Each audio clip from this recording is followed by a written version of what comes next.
That few sentences, how to say, indicates the importance of listening to Dharma.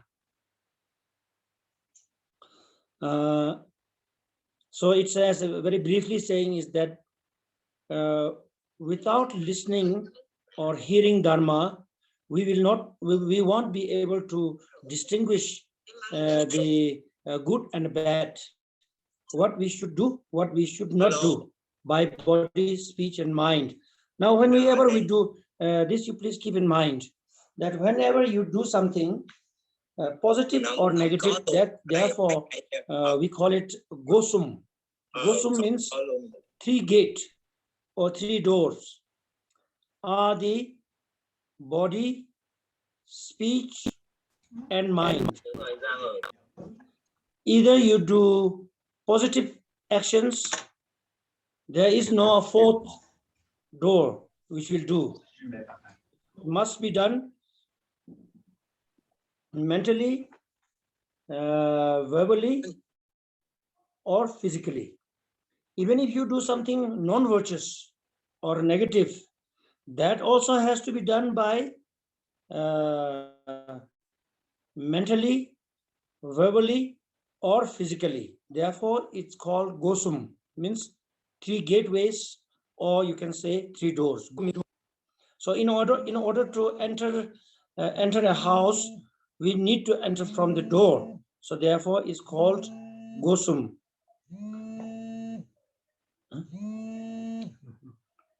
Yeah. So now here, so in order to put our speech and body into right, correct action, in order to do that, we need to hear. The Dharma. So if you hear the Dharma, then you know, you will be able to distinguish what is good, what is bad. Now, if we start to talk about the good and bad and all those things, it will take long time. But briefly saying is that then we will be able to know. So we will know what is good and what is bad, and also on top of that, all the knowledges, all the positive knowledges has to be understood by hearing. Means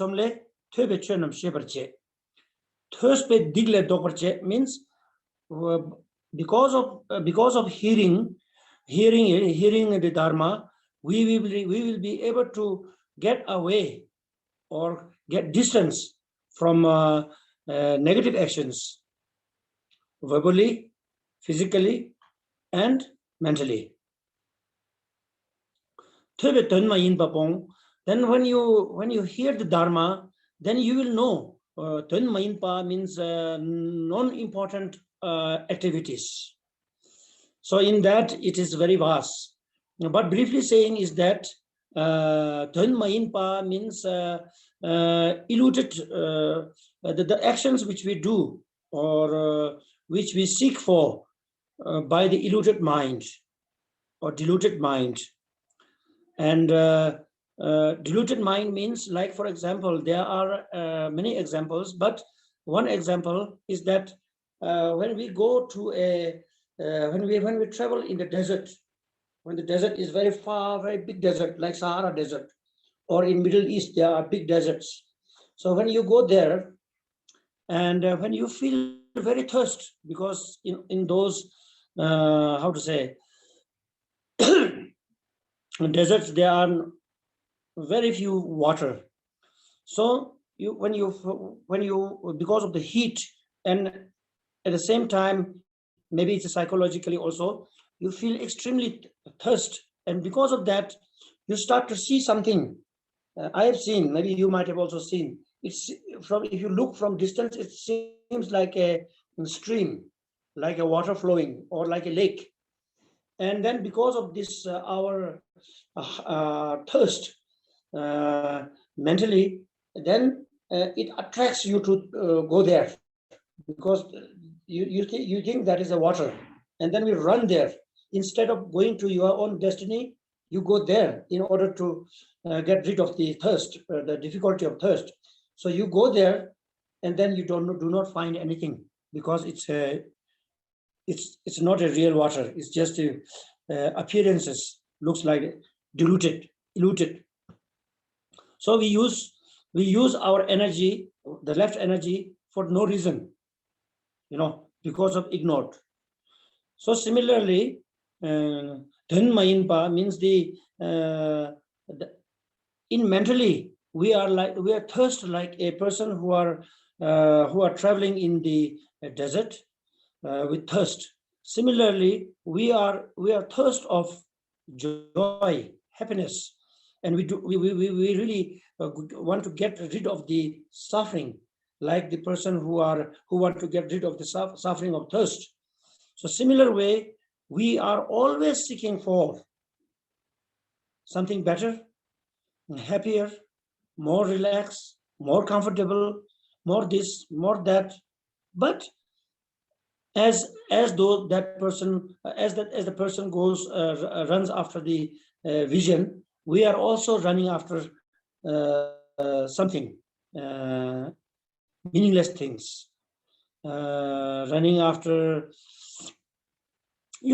running after name, running after fame, running after money, and all those things, and from a hope of being happy, satisfied, and may I be always happy. Mentally we have that desire, but we are running towards another direction.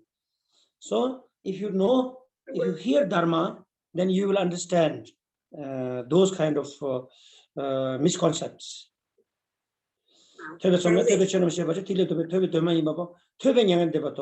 If by hearing, then you will understand which path to follow and which path not to.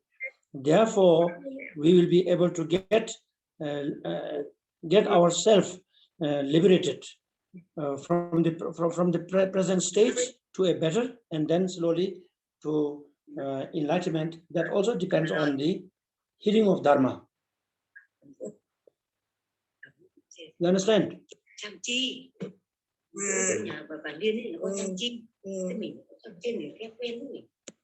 Okay, you say. Em có vào nhưng mà em không biết vào như thế nào. Không biết cách vào, không chịu mình bảo thầy nó cái gì tài khoản sao cái người cha mọi người vào đi. Okay.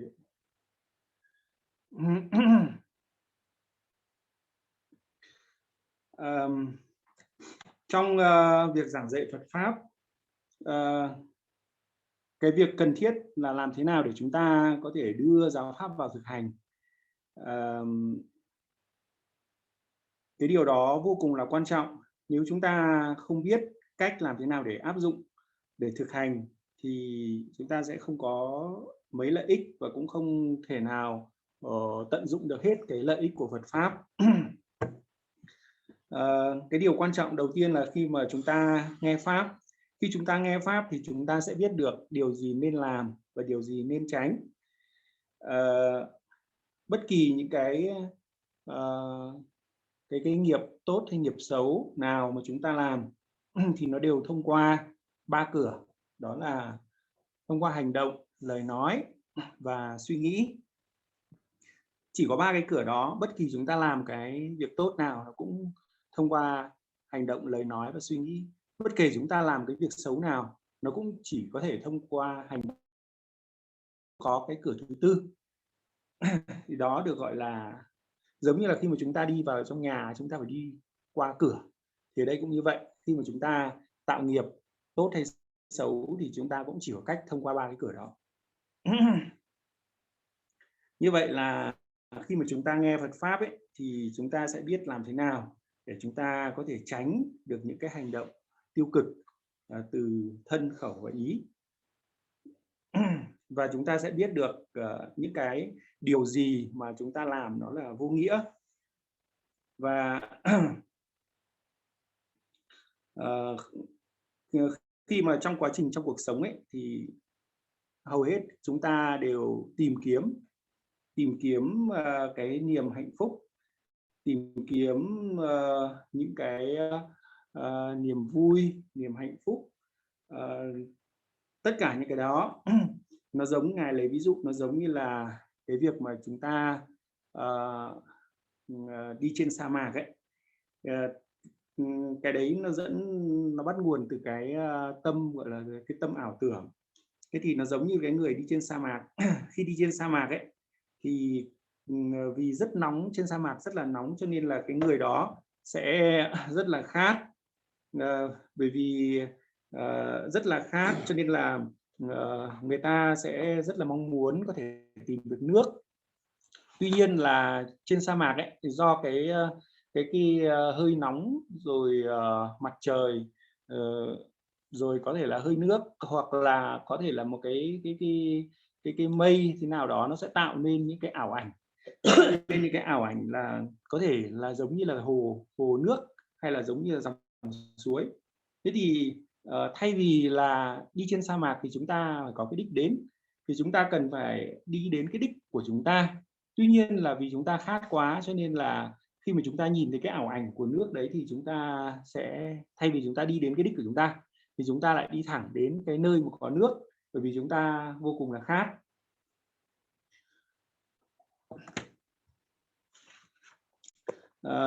Như vậy là khi mà chúng ta đến đó thì vì nó chỉ là ảo ảnh thôi, cho nên là chúng ta chẳng nhận được cái gì cả, chúng ta không tìm thấy cái gì cả, và chúng ta vẫn khát.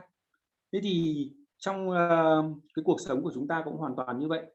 Chúng ta vô cùng khao khát cái niềm vui, hạnh phúc, rồi chúng ta khao khát cái việc mà chúng ta có thể vượt qua được tất cả những cái đau khổ mà chúng ta đang gặp phải.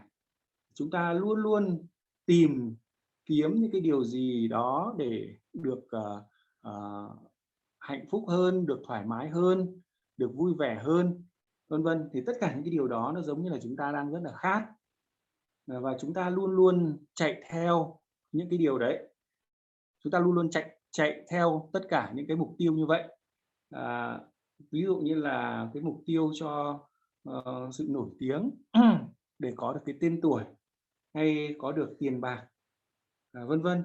Tất cả những cái mục tiêu đó đấy là những cái mục tiêu thế tục mà chúng ta luôn luôn chạy theo, và chúng ta hy vọng rằng là khi mà chúng ta có đạt được những cái điều đấy thì chúng ta sẽ bớt khát, có nghĩa là bớt đau khổ, chúng ta sẽ hạnh phúc hơn, chúng ta sẽ vui vẻ hơn, vân vân. Và chúng ta nghĩ rằng đó chính là cái mục tiêu của cuộc đời chúng ta, và chúng ta chạy theo cái điều đấy.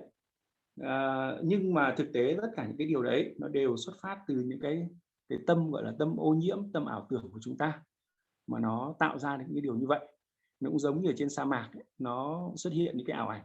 Thì ở đây trong cuộc sống của chúng ta nó xuất phát từ cái tâm ô nhiễm của chúng ta, thì nó tạo nên những cái ảo ảnh như vậy, những cái ảo tưởng về cái mục tiêu của cuộc đời như vậy.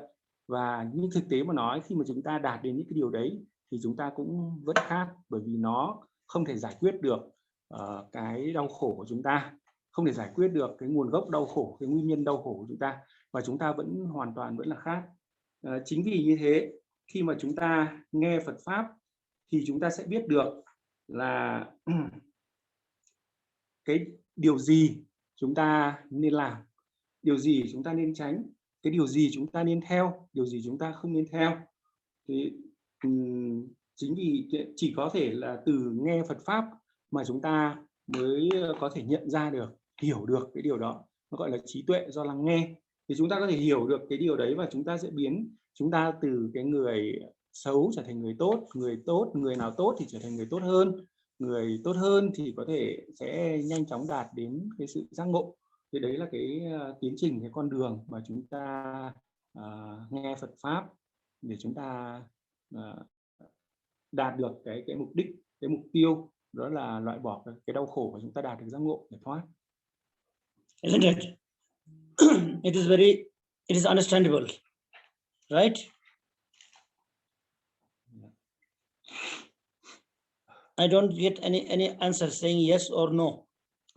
Giang bật Yes, Rinpoche. Yes, Rinpoche. Must hear. But must hear means I will tell you later. Must hear means there's 2 years. Hear from here and go out from here it's no use. So both ears should be listening and put inside, then that kind of hearing, I mean. Okay. So to hear the Dharma or anything without knowing, in order to understand it, to learn, either you have to hear and read. So hearing is one. So without that, there is no other way to gain knowledge. So therefore, hearing is very important, to hear the Dharma. And but at the same time, it says that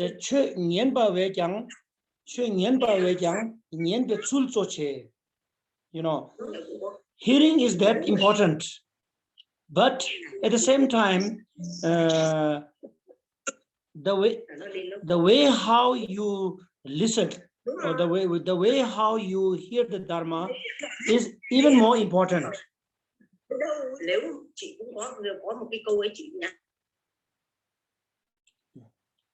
Even more important. That the way how you should, it's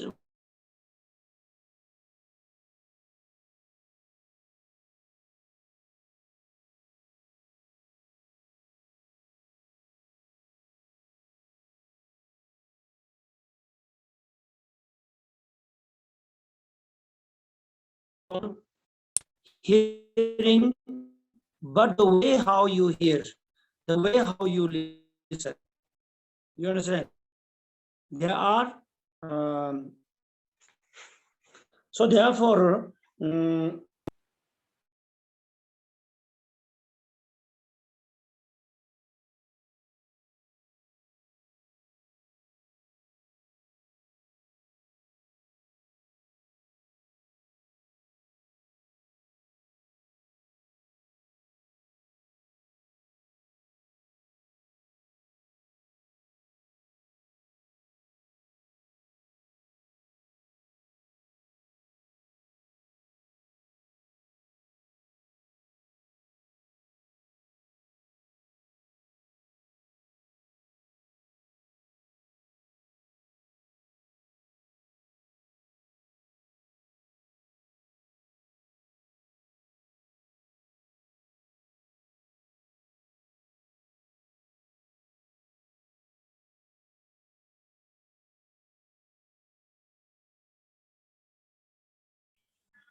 bên này vừa bị mất điện ạ.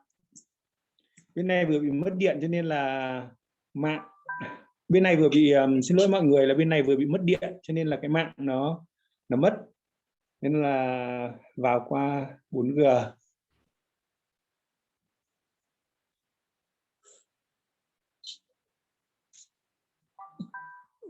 Okay. okay. Yeah, okay. So what I was saying is that in order to practice Dharma in a correct way, or in order to understand Dharma in a correct way, for all those things, listening to Dharma, hearing the Dharma is very important. Without hearing it, it's not possible, as I mentioned you earlier. But Nyembe Chul Choche means that it is important. But even more important is that how you listen, the behavior and motivation to listen to Dharma is the most important factor of your achievement, or in order to get the fruit or the result. So therefore, very briefly, is that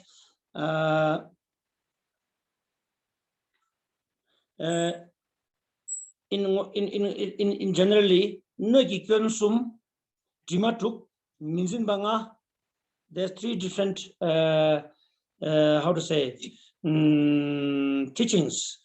So Nogi Kyonsum means like this our five skandhas, or the human body and the mind is like a container.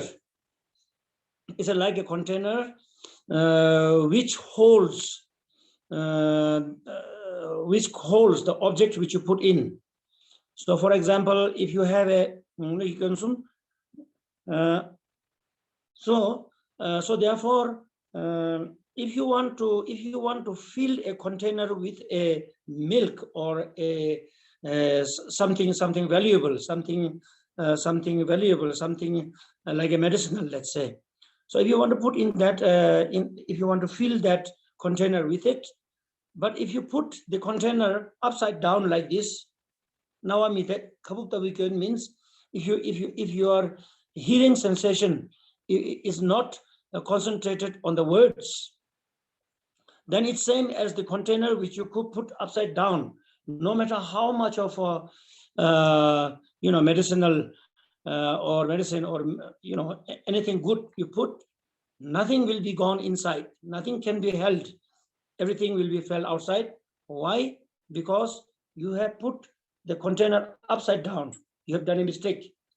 So therefore, when you are listening, you may be like nowadays we have these how to say facilities like talking in Zoom and all these kind of things. But even if you are in the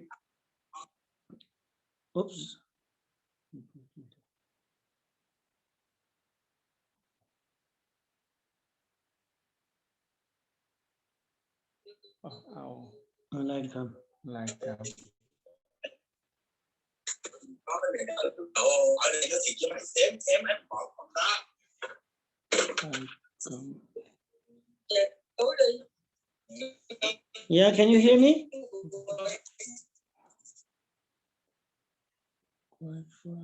Okay. You got the chin. Okay. Yeah.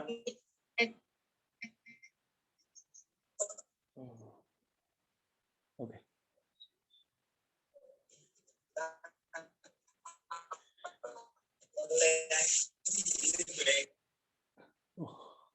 Whatever.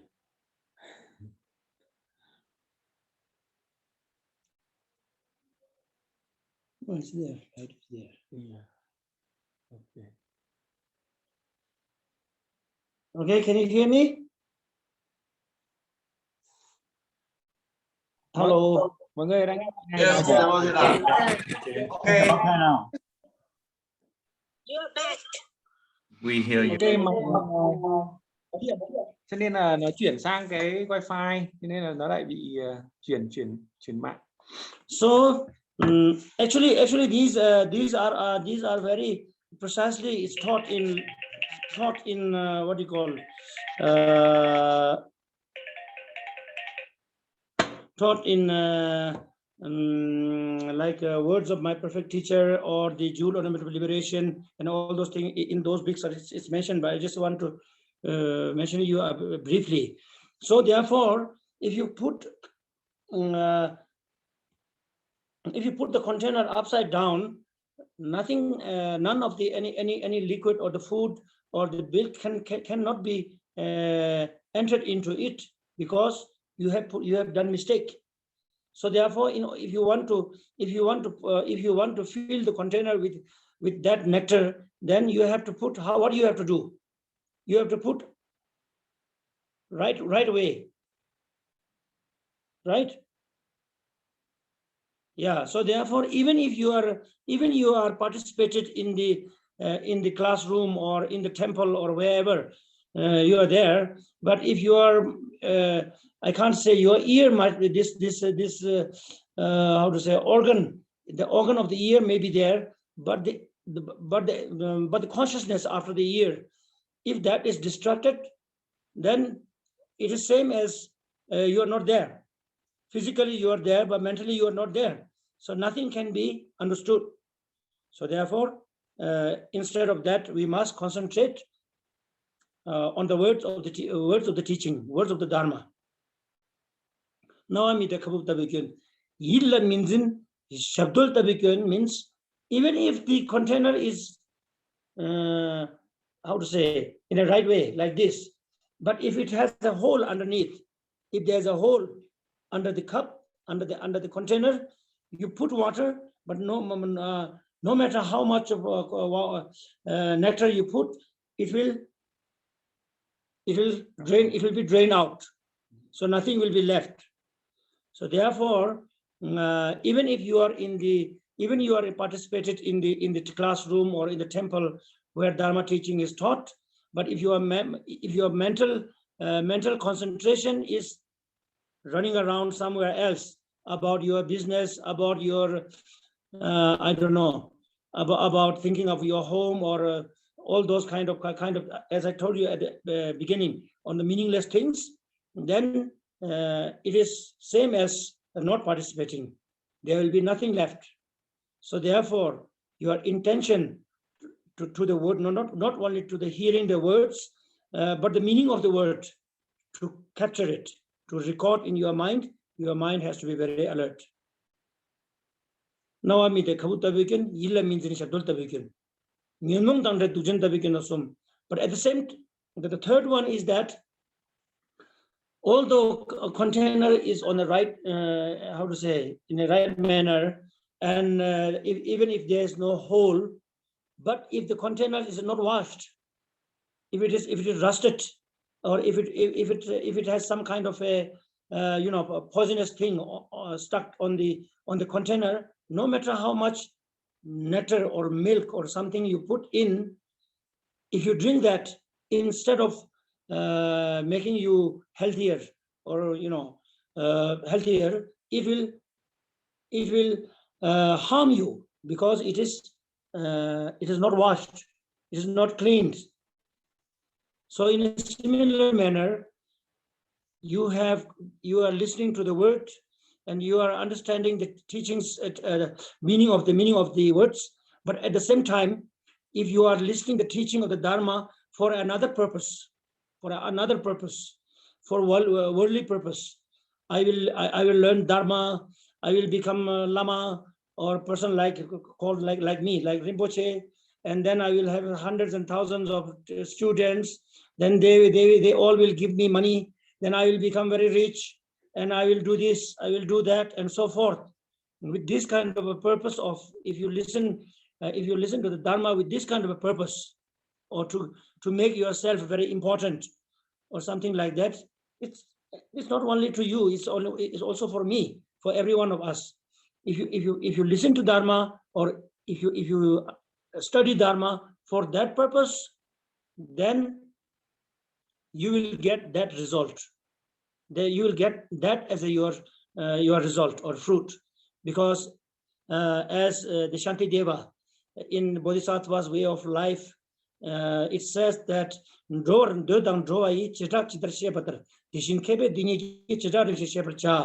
so it very much depends on the purpose, the why you are the objective, why you are listening to the Dharma, or why you are studying Dharma.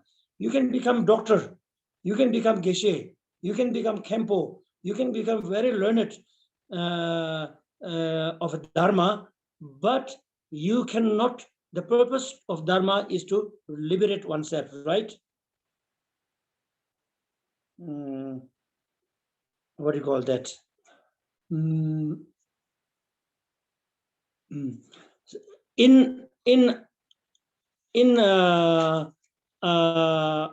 Alankara, the Chandrakirti says that Senket Pani Shendunchir Yangda Zobe Chamchuk, the motivation of practicing of Dharma, there should not be any other purpose than liberating oneself for the sake of sentient being, in Mahayana's way of approach. You understand? You understand? Yeah. So when we approach to a Dharma, you do prostration. No matter you do prostration, you do 1 million prostration a day. But your purpose is to build your body or build your muscle or something. Then you will have the muscle, but that's you will not get the liberation. The actual purpose is not there. You understand?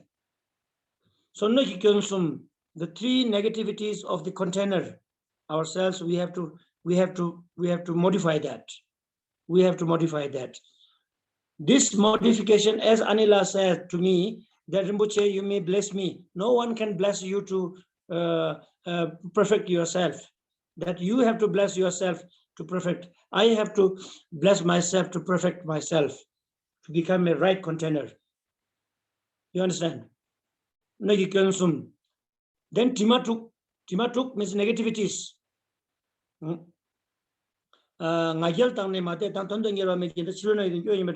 Ngajal means pride, proud, ego, that I am such and some, I am this and that, and maybe sometimes there are students like king or queen or billionaires, and the teacher might not be king or queen or billionaire, maybe a beggar.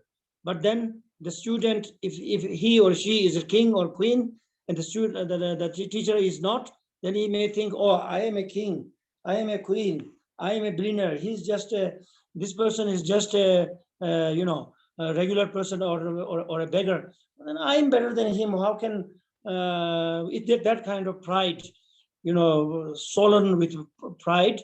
Then nothing, no, you can call it blessing or teachings. The words and the meanings of the teachings cannot be soaked in your mind because of the pride.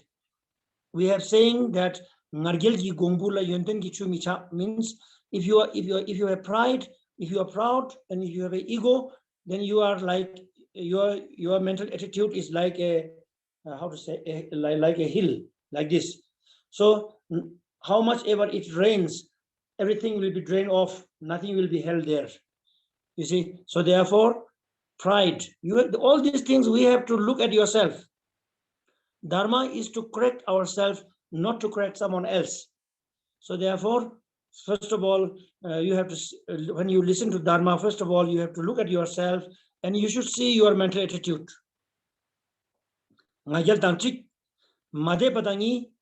No devotion, no trust. Devotion, I do not mean that you have to have a blind faith, but of course, we have total right to investigate, analyze on the guru or teacher and his words, whether it's authentic or not. All those things, we all have the total right, which the Buddha has given us. So we have total right, and you should investigate or analyze. And when after analyzing it, the student, we as a student, we have right to analyze the guru or the teacher, and the teacher also have the right to analyze the student, whether he is right or wrong. So there are qualities of guru, there's qualities of students that I will do day by day. If we talk today, it will be too long. So analyze and satisfy yourself. And if once you are satisfied, then you may have a devotion or trust or faith. If you have that, then you will have an interest, a longing to learn that, then you will have the, how to say, as the, for example, as the calf sucks the cow's milk with a joy, and that nourishes the calf's physical level, isn't it? So in similar way, we will have that kind of a hunger, eagerness to learn the Dharma because of faith and trust which you have, not by blind faith. Buddha says that my words should be investigated, analyzed as we analyze gold. Don't just follow with blindly, he have said. So other words, there's no question. So that's how we have to generate our faith and trust and willingness for the Dharma. Okay. Ngajal dane matata. Tundu nirwa meni dame tunir mepa means what do you call? Not having interest, like a lazy children. You teach them under a stick. You have a stick. When stick is up there, they will study. When you take out the stick, they will sleep. Right? That is because they don't have the interest to do it. There's no interest. There is no interest. Can be two reasons. One, they will not, because they don't know the importance of the knowledge or the Dharma. After knowing Dharma or knowledge, what you will gain and what you will become, what benefits you will get. When you do not know that, then there will be no interest. And the second thing is that you will not, maybe it's because of you don't know how stupid I am and on which stage or which level I am. And I think I am okay. So therefore, there will be no interest to develop, to progress. So there are many like this, isn't it? Including myself, I am. And I think there are many like that. They say, oh, if we can get enlightenment on your, warm bed, I will practice Dharma. But if you want to, if one has to get out of the warm bed and practice Dharma, I cannot do. You see, we all, many are like this, including myself. We are like this. So if something is very comfortably or very easily, if you can gain, yes, why not? I will do. But if you have to struggle a little bit, that you cannot bear. You see, that is true. How to say? Very incorrect. So tengir me pata ngajal tang emate tang tondu nira me yang. Chirul namyeng means it's talking about your mental state while you are listening to Dharma, or while you are studying anything, or while you are meditating, while you are practicing, while you are in a retreat, wherever you are. If your mind, mental attitude is attracted to the external world through your sensorial organs, attached to a color, shape, and so forth. And if you are attached to a sound, good or bad, and then if you are attached to your smell and touch and so forth, and if your mind is distracted towards that, then you cannot catch, or you cannot understand the words. The words will just, maybe you may hear a word, but you will not be able to distinguish whether it's a human's voice or dog's barking. There is a word, but you will not be able to distinguish because your concentration is not there. Therefore, it says that in Tibetan, in Dharma logic, it says that our consciousness is only one, but we do have 5 sensorial organs. So one consciousness cannot do 2 things at once. If your mental, if your consciousness is attention is very much concentrated on the sight, then the voice, hearing of the voice will be very blurred. You cannot distinguish.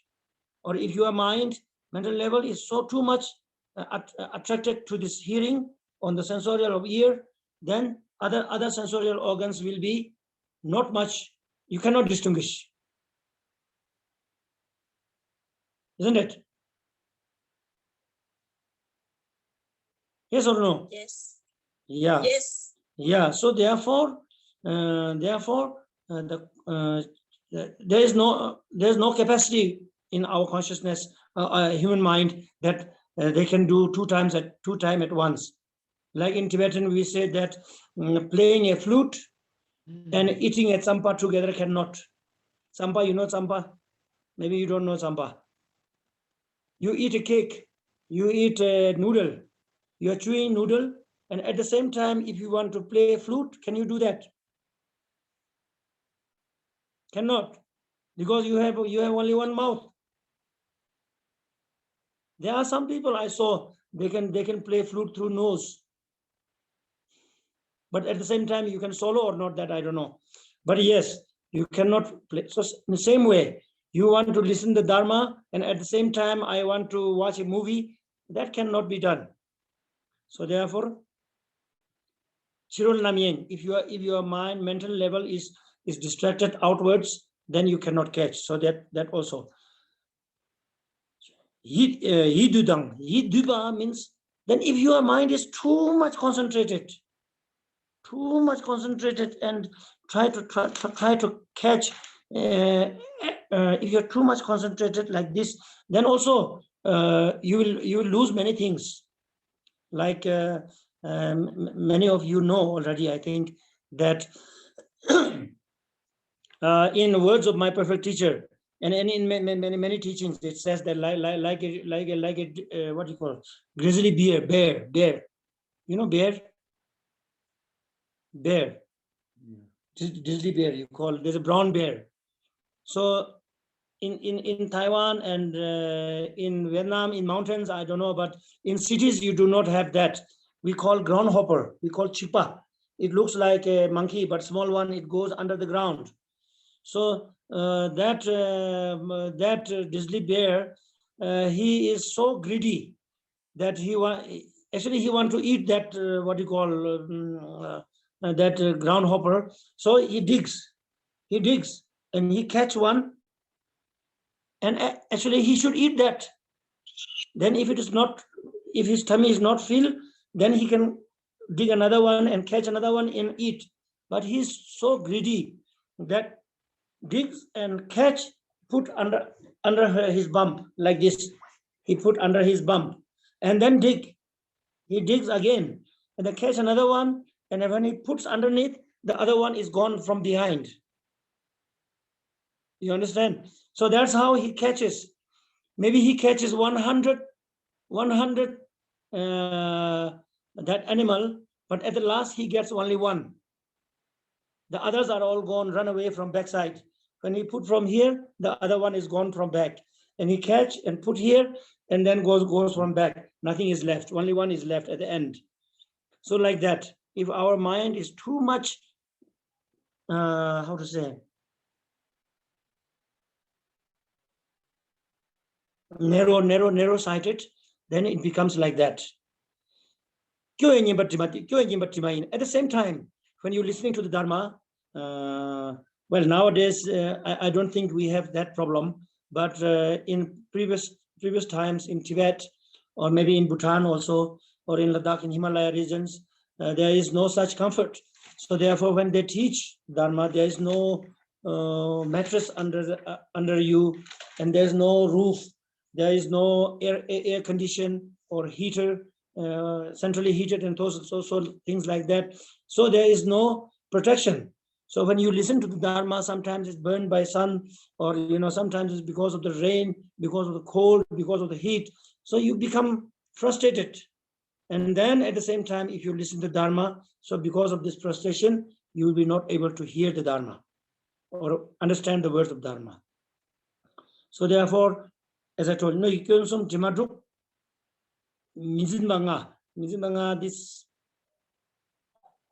this I think it's too long, but these two are okay. So that much we have to discipline yourself. You understand? You have to discipline yourself if you want to get the total benefit of Dharma teaching, then you must discipline yourself by checking yourself, by analyzing yourself, mental attitude, physical attitude, and so forth. You understand? This is something which you have to avoid. Now, how you should listen is that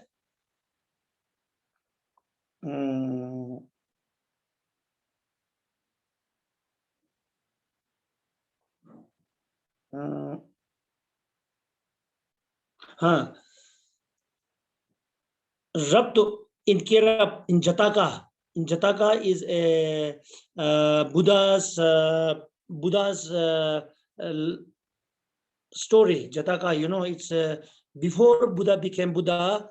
Before Buddha became Buddha, Buddha has taken 500 human rebirth and 500 non-human rebirth. At that time, he was not Buddha. He was on the path to liberation. So at that time, there's a story, but let's not go too much. So anyway, Buddha was a young boy. And at that time there was a demon. It says in this, believe it or not, it says in the Jataka story that there was a demon who eats human being day by day. So there was a village or a town, I don't know, so something like that. And then it was that turn of that young boy who was Buddha's life, one of Buddha's life. And then he was receiving teaching from a arhat, and but this demon just grabbed him and took away to his cave or somewhere. So he started to, kill and eat him. So then he begged him, saying that, could you please let me go for a few hours, I suppose, I don't remember, but for a few moments, so that I can go and listen to this Dharma teaching I have to receive. After receiving this teaching, I will definitely come back to you, and then you can eat me or you can kill me, whatever you want to do, you can do. And then he was a very small young boy. So this demon was also surprised, and he said, okay, then you go, you can go. Then he went, and then he received the teaching from the arhat. Then, as he promised, there are many people who promise hundreds of promises but never fulfill. It was not like this. So he promised, and he went back. Otherwise, he could have run away. But he came back to the demon, and he says, "Thank you very much for giving me the time, and I have received the teaching. Now you can do what you want." Then that demon was also, of course, obviously he will be very surprised to see this young kid not afraid of death, and he keeps that much of promise, and then coming back to me. And then he said, "Oh, it's so interesting. So what did you listen? What did he say to you?" And then he says, "I have received Dharma teaching, not just a story. So therefore, if you want to listen to me, then you have to change your behaviors."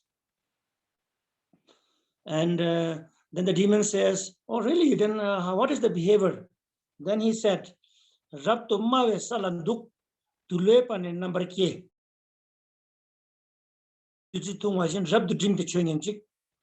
That means you must sit much lower than me, not because I am something special, but the word what I'm going to speak is Dharma, very, very holy, very profound. So therefore, you must sit down, and I must sit up. And then you cannot just listen to me like this, with like that. You must behave in a very polite way. Fold your hands together and sit low, with a very peaceful manner, with a very respectful manner. You should sit down. Gadang dembe mikita means your eyes should not be looking to the teacher like that, same as you should look very respectfully. You should look with the eyesight, with the joy. So the words which I speak, you must listen as if I am giving you a nectar. The person, if there's a person who is in a thirst, very, very thirst, and then if you give him a water, how will he drink? He will drink with such a respect. He won't even let a drop fall off, right? So in that manner, like my words, the words should be received as a nectar, and you should concentrate instead of attracting to other negative emotions or other sensorial organs. Your mind should be concentrated totally on the words and the meanings of the Dharma. This young boy, he told the demon like that, and then demon also behaved like that, and he practiced and he became an arhat. You understand? So therefore, we need to have some kind of changes on the behavior when we listen to the Dharma. Yeah. Then that how you behave. Then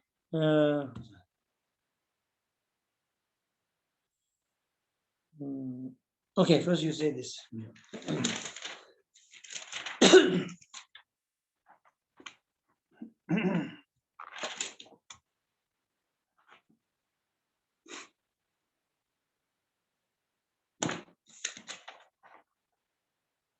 I hope I'm not speaking too loud, huh? I'm not too loud. It's okay. It's okay. It's okay. Not too much in your ears. No. Okay. Yes.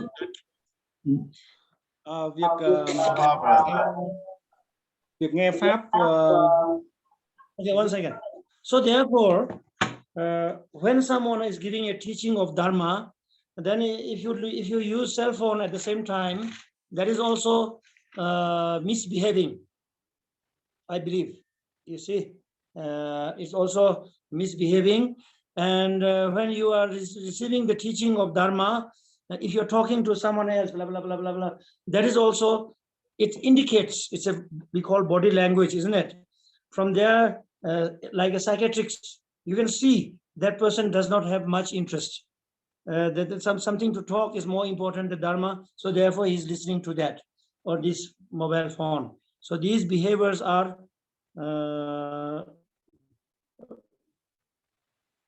as a student, we should avoid. And if someone is doing this, as a teacher, should not accept or should not teach to a student like that. Then at the same time, when someone is giving teaching, receiving teaching, you get up and go here and there, and you have something to do. After doing that, you come. That's for what? You have missed, some part is missed. There's no use, you see. So that means that that person does not understand or understand the importance of the words of Dharma, or ignoring the Dharma does not have devotion or trust. That's the indication. So therefore, we have to have some kind of discipline. Nagarjuna says, the discipline is like the foundation of all the positive achievements. The discipline will hold all the goodnesses within yourself. If you do not have discipline, then there's nothing. The same. If there's a nation without discipline or without law, then there will be no security. Right? Yeah. Yeah. So therefore, as a human being, as a Dharma practitioner, we must have a discipline. I'm not saying with a stick or someone standing on you, but yourself should be the discipliner to yourself. Once you are in a retreat, once you are practicing yourself should be able to become your own discipliner, and yourself should be able to become your guide. You understand? Means I can hide anything from you. I can pretend myself as something. I can say many things, but I cannot hide something from myself. Or if there is a God, I don't know whether there is a God or not. Maybe we cannot hide from God, or maybe we cannot hide from Buddha, but definitely we cannot hide from ourselves. What I am doing, what I am thinking. The rough ones, but very, very subtle ones, of course, it is also hidden to ourselves. Yeah.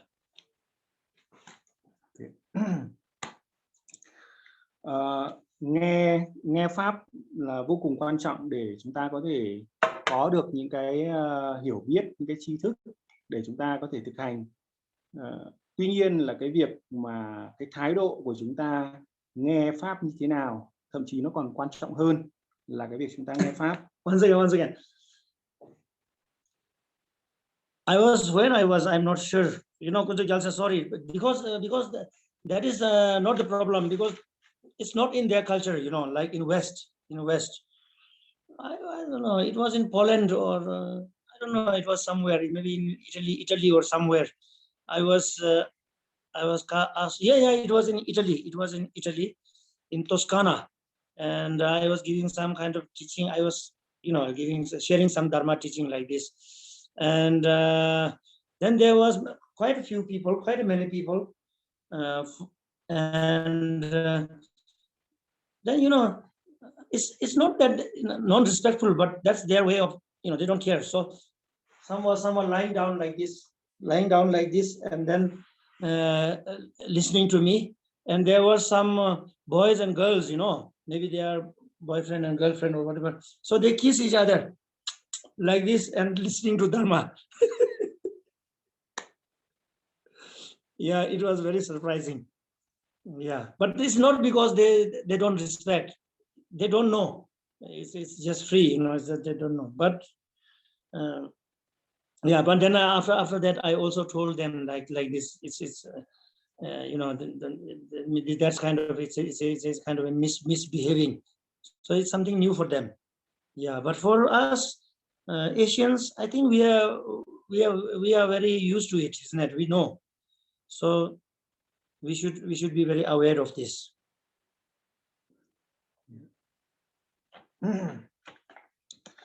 Việc nghe Phật pháp không phải giống như là chúng ta đi nghe nhạc, nghe một buổi hòa nhạc. Để mà có thể nhận được toàn bộ những cái lợi ích của việc nghe pháp, thì cái thái độ, cái cách thức mà chúng ta nghe nó là quyết định được là chúng ta có tận dụng được hết tất cả những cái lợi ích của việc nghe pháp hay không. Để mà có thể thực hành pháp một cách đúng đắn,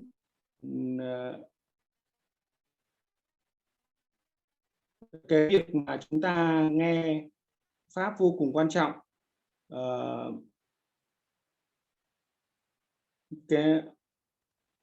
Cái việc mà cái cách thức mà chúng ta nghe pháp ấy, thì nó là cái yếu tố quan trọng nhất để chúng ta có thể đạt được cái sự thành tựu. Thì có những cái cách thức nghe pháp khác nhau. Khi mà chúng ta nghe pháp ấy, thì thân thể của chúng ta là có ngũ uẩn, gồm có thân và tâm.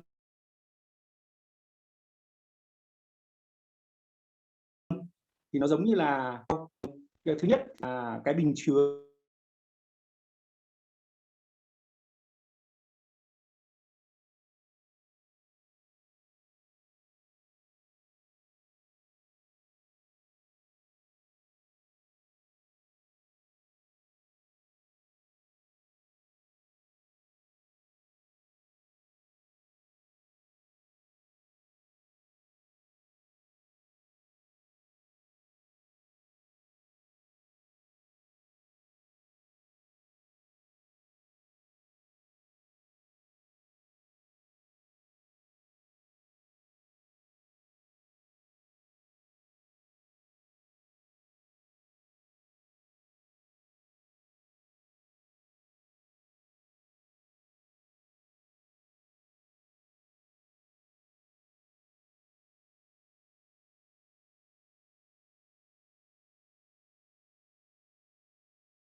Anh ra tắt mic à?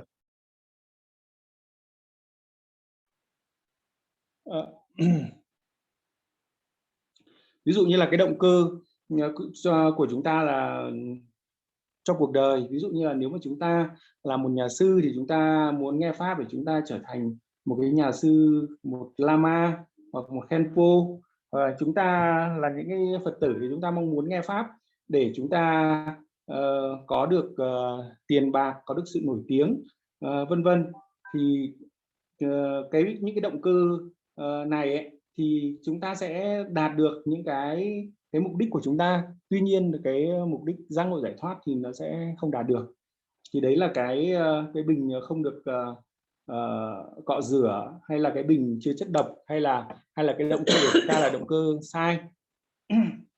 Ngài Santideva có nói rằng là cái việc mà chúng ta thực hành Phật pháp thì nó hoàn toàn phụ thuộc vào cái mục đích hay là cái động cơ mà chúng ta nghe pháp. Thì mục đích của cái việc nghe pháp là để giải thoát chính bản thân chúng ta. Thế còn ngài Chankakiti thì nói rằng là cái động cơ mà nghe pháp thì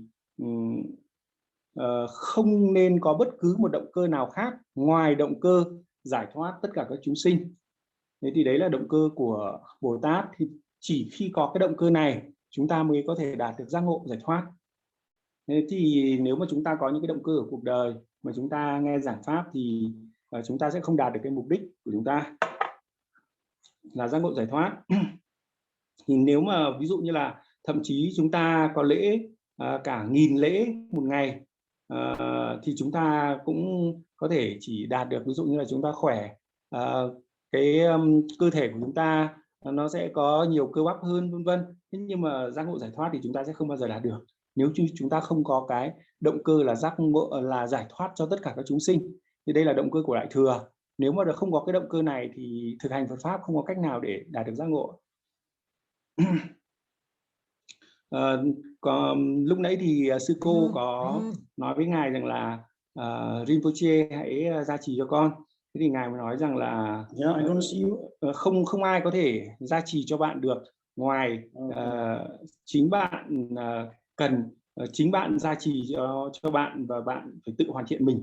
Thì đó là cái cách gia trì thì cho chúng ta là như vậy.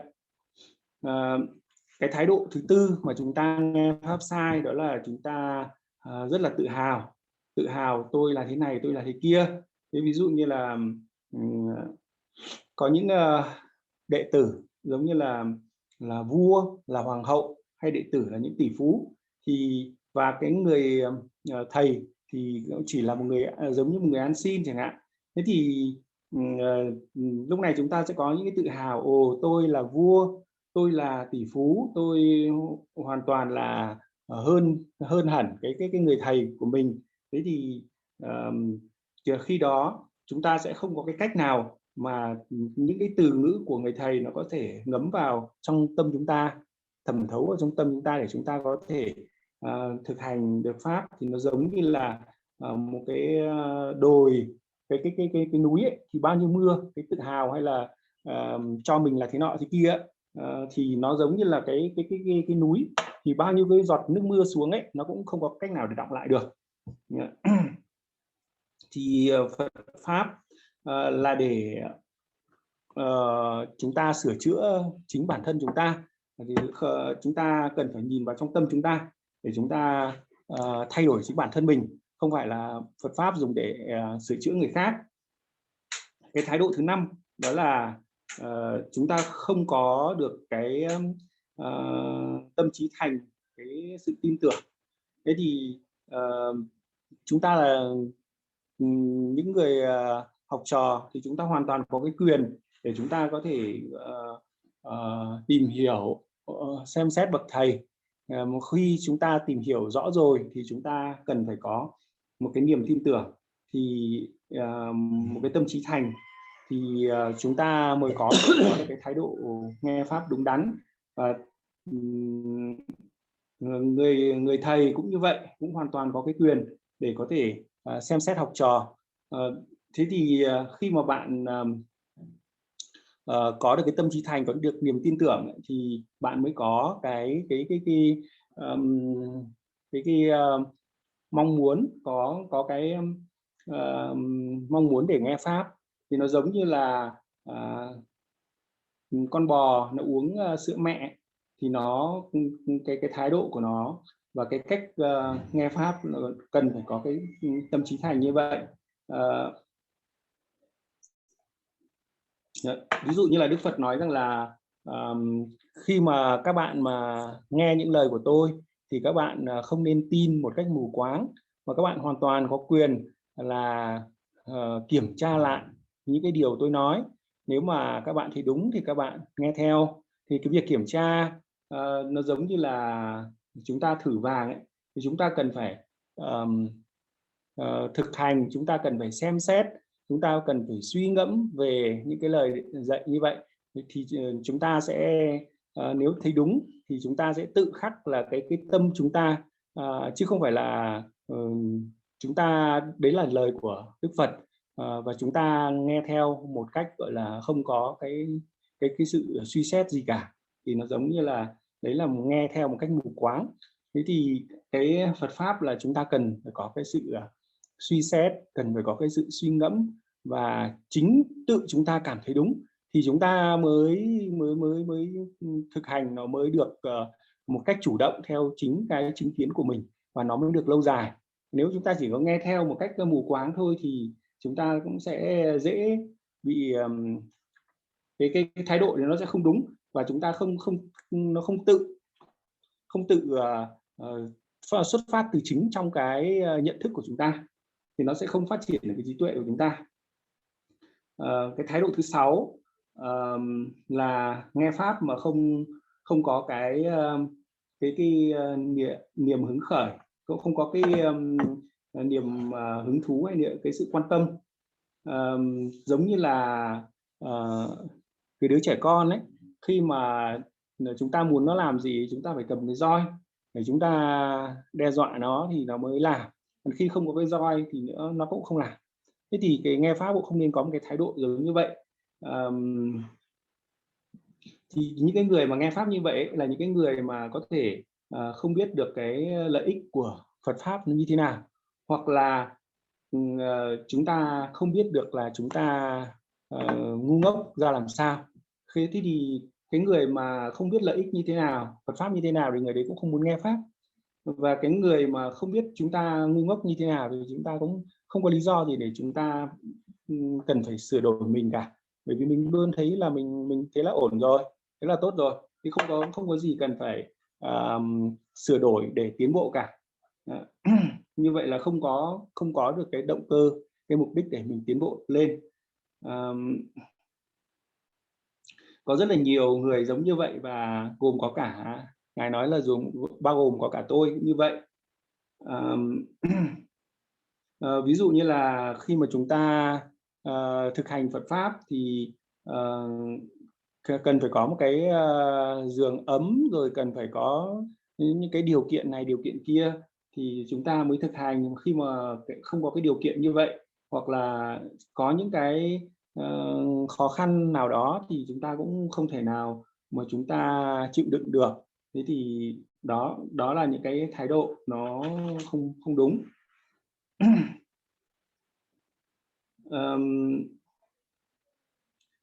Khi mà chúng ta nghe pháp, chúng ta thực hành pháp thì cái sự tập trung của chúng ta nó không ở đó, thì đấy cũng là một cái thái độ sai.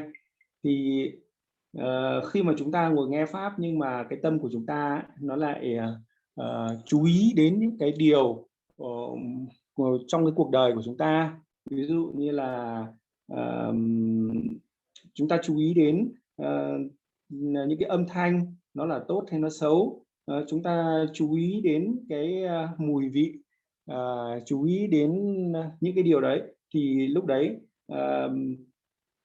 những cái lời giảng được giảng ra thì chúng ta cũng không thể nào mà chúng ta hiểu được, bởi vì chúng ta không có cái sự chú ý.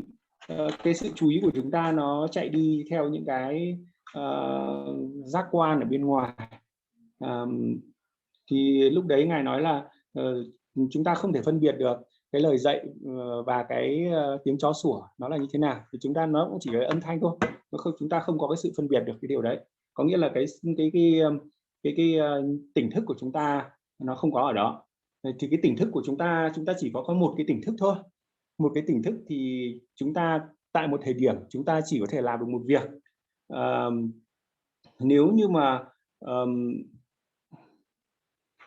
Ngài nói là nó giống như là một cái người mà vừa thổi sáo lại vừa ăn bột sampa. Thế thì không thể có cách nào để cùng một lúc làm được hai việc cả. Một là thổi sáo, hai là ăn bột sampa, chứ không thể nào vừa thổi sáo vừa ăn bột sampa được.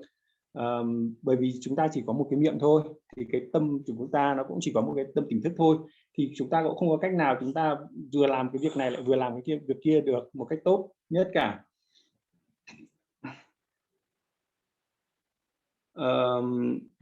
Và chúng ta cũng không thể giống như là vừa xem phim vừa nghe giảng pháp được. Cái thái độ tiếp theo đó là, ở đây là cái thái độ ở đây chính là chúng ta không có cái sự tập trung vào cái lời giảng pháp, mà chúng ta bị phân tán bởi những cái bên ngoài. Thế thì tiếp theo thì chúng ta lại quá tập trung, cái thái độ sai tiếp theo.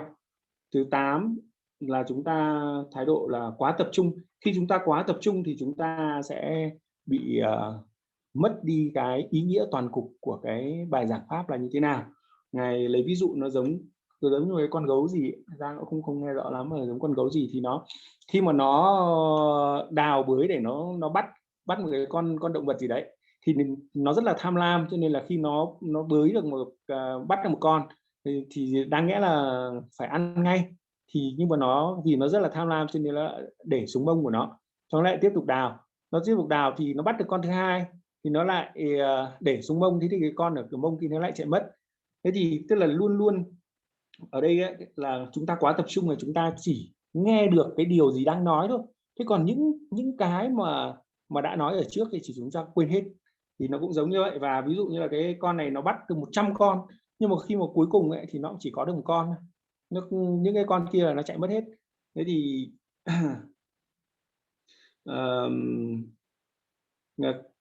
chúng ta không nên nghe pháp một cách quá là căng thẳng, quá là tập trung, mà chúng ta cần phải giữ cái tâm lơi lỏng, và chúng ta cần phải nghe để chúng ta nắm được toàn bộ cái ý chính là như thế nào. Okay. No.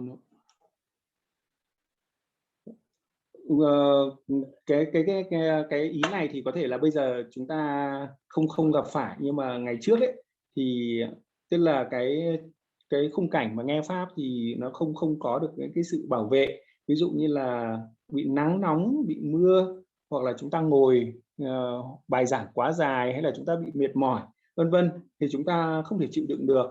Nên đây là một cái thái độ mà chúng ta cũng chúng ta sẽ cảm thấy chán nản, và đây cũng là cái thái độ nghe pháp không đúng đắn, và chúng ta sẽ không hiểu được cái lời giảng. Thì cái điều này thì chúng ta cần phải có cái sự kỷ luật chính bản thân mình để có được toàn bộ những cái lợi ích từ cái việc nghe pháp. Thì chúng ta cần phải kỷ luật cái thân khẩu và ý của chúng ta. Bây giờ đến cái việc mà chúng ta nghe pháp như thế nào là cái thái độ đúng đắn. Thì Ngài mới kể rằng là có một cái con gọi là cái con ác quỷ. Con ác quỷ thì nó luôn luôn là ăn con người hàng ngày. Thế thì một hôm nó mới gặp một cái cậu bé này, thì nó mới bắt cái cậu bé này để nó ăn, thì nó đem về hang, thì cậu bé mới nói là tôi có một việc rất là quan trọng, tôi xin là cho tôi đi một tí thôi để tôi nghe giảng pháp, xong thì tôi quay về để cho ngài ăn, và tôi xin hứa là như thế. Thì cái con ác quỷ nó cũng đồng ý. Thế thì cậu bé này mới chạy đến chỗ một vị A La Hán và nghe pháp. Sau khi nghe pháp rồi thì quay trở lại cái con quỷ này, ác quỷ này. Thế thì nó cũng thấy rất là lạ, là tại sao lại có thể một cái lời hứa như thế mà lại có thể quay lại. Thì Ngài cũng nói thêm là đối với chúng ta là chúng ta hứa rất là nhiều nhưng mà chúng ta cũng không thực hiện được bao nhiêu. Thì cái khi mà con ác quỷ nó thấy rất là ngạc nhiên thì mới hỏi thế thì bạn nghe được một cái gì mà bây giờ bạn nghe được pháp rồi mà bạn không có sợ chết gì cả, không coi tính mạng là gì cả mà sẵn sàng quay lại để con ác quỷ này nó ăn thịt, thì nó cảm thấy rất là ngạc nhiên. Thế thì cậu bé này mới bảo là bây giờ nếu mà nhà ngươi mà muốn nghe ta nói thì cần phải có một cái thái độ nghe đúng đắn, hãy làm theo những cái thái độ đúng đắn thì ta mới nói. Thế thì cái con ác quỷ này nó đồng ý.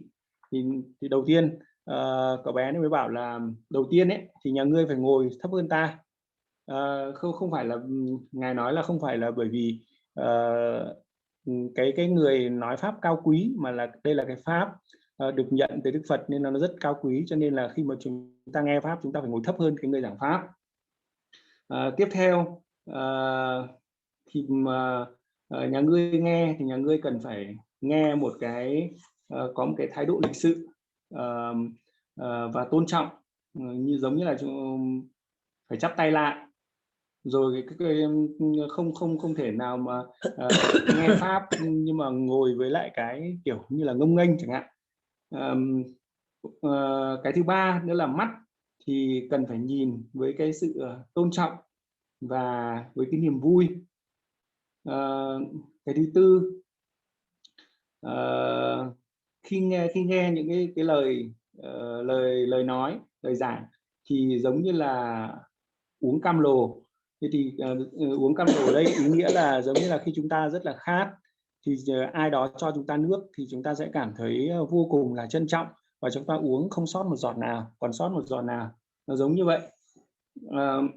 Và cái ý thứ năm đấy là chúng ta cần phải là cái con đấy, ác quỷ này nó cần phải tập trung để ngồi nghe và không để cho cái tâm nó chạy theo những cái cảm xúc tiêu cực của mình. Và khi cái con ác quỷ này nó cũng đồng ý, nó làm theo tất cả những điều như vậy và nó thực hành và cuối cùng thì nó đã trở thành một vị A-la-hán. Thế thì nếu mà chúng ta nghe pháp với cái thái độ mà chúng ta vừa nghe pháp vừa nghe điện thoại hay là chúng ta nói chuyện với người khác thì đấy là cái cách hành xử khi nghe pháp nó không được đúng đắn. Thì điều đấy chúng ta cần phải tránh. Và trong kinh có nói là khi với những cái hành xử cư xử sai như vậy ấy, thì cái người thầy cũng không nên giảng cho những cái đệ tử với cái hành xử sai như vậy. Như vậy là chúng ta khi mà nghe pháp chúng ta cần phải có những cái kỷ luật nhất định. Kỷ luật thì là nó là nền tảng cho tất cả mọi cái sự thành tựu. Nếu không có cái kỷ luật thì chúng ta sẽ không có được bất cứ điều gì cả. Giống như là ví dụ như là một quốc gia của chúng ta thì cũng cần có những cái luật nhất định, luật lệ nhất định thì chúng ta mới vận hành được một cái xã hội của chúng ta. Nếu không thì nó cũng sẽ rối loạn lên và nó cũng không có cái gì nó có thể có một kết quả tốt cả. Và chính chúng ta cần phải trở thành cái người gọi là thầy của chúng ta để dẫn dắt, hướng dẫn chúng ta.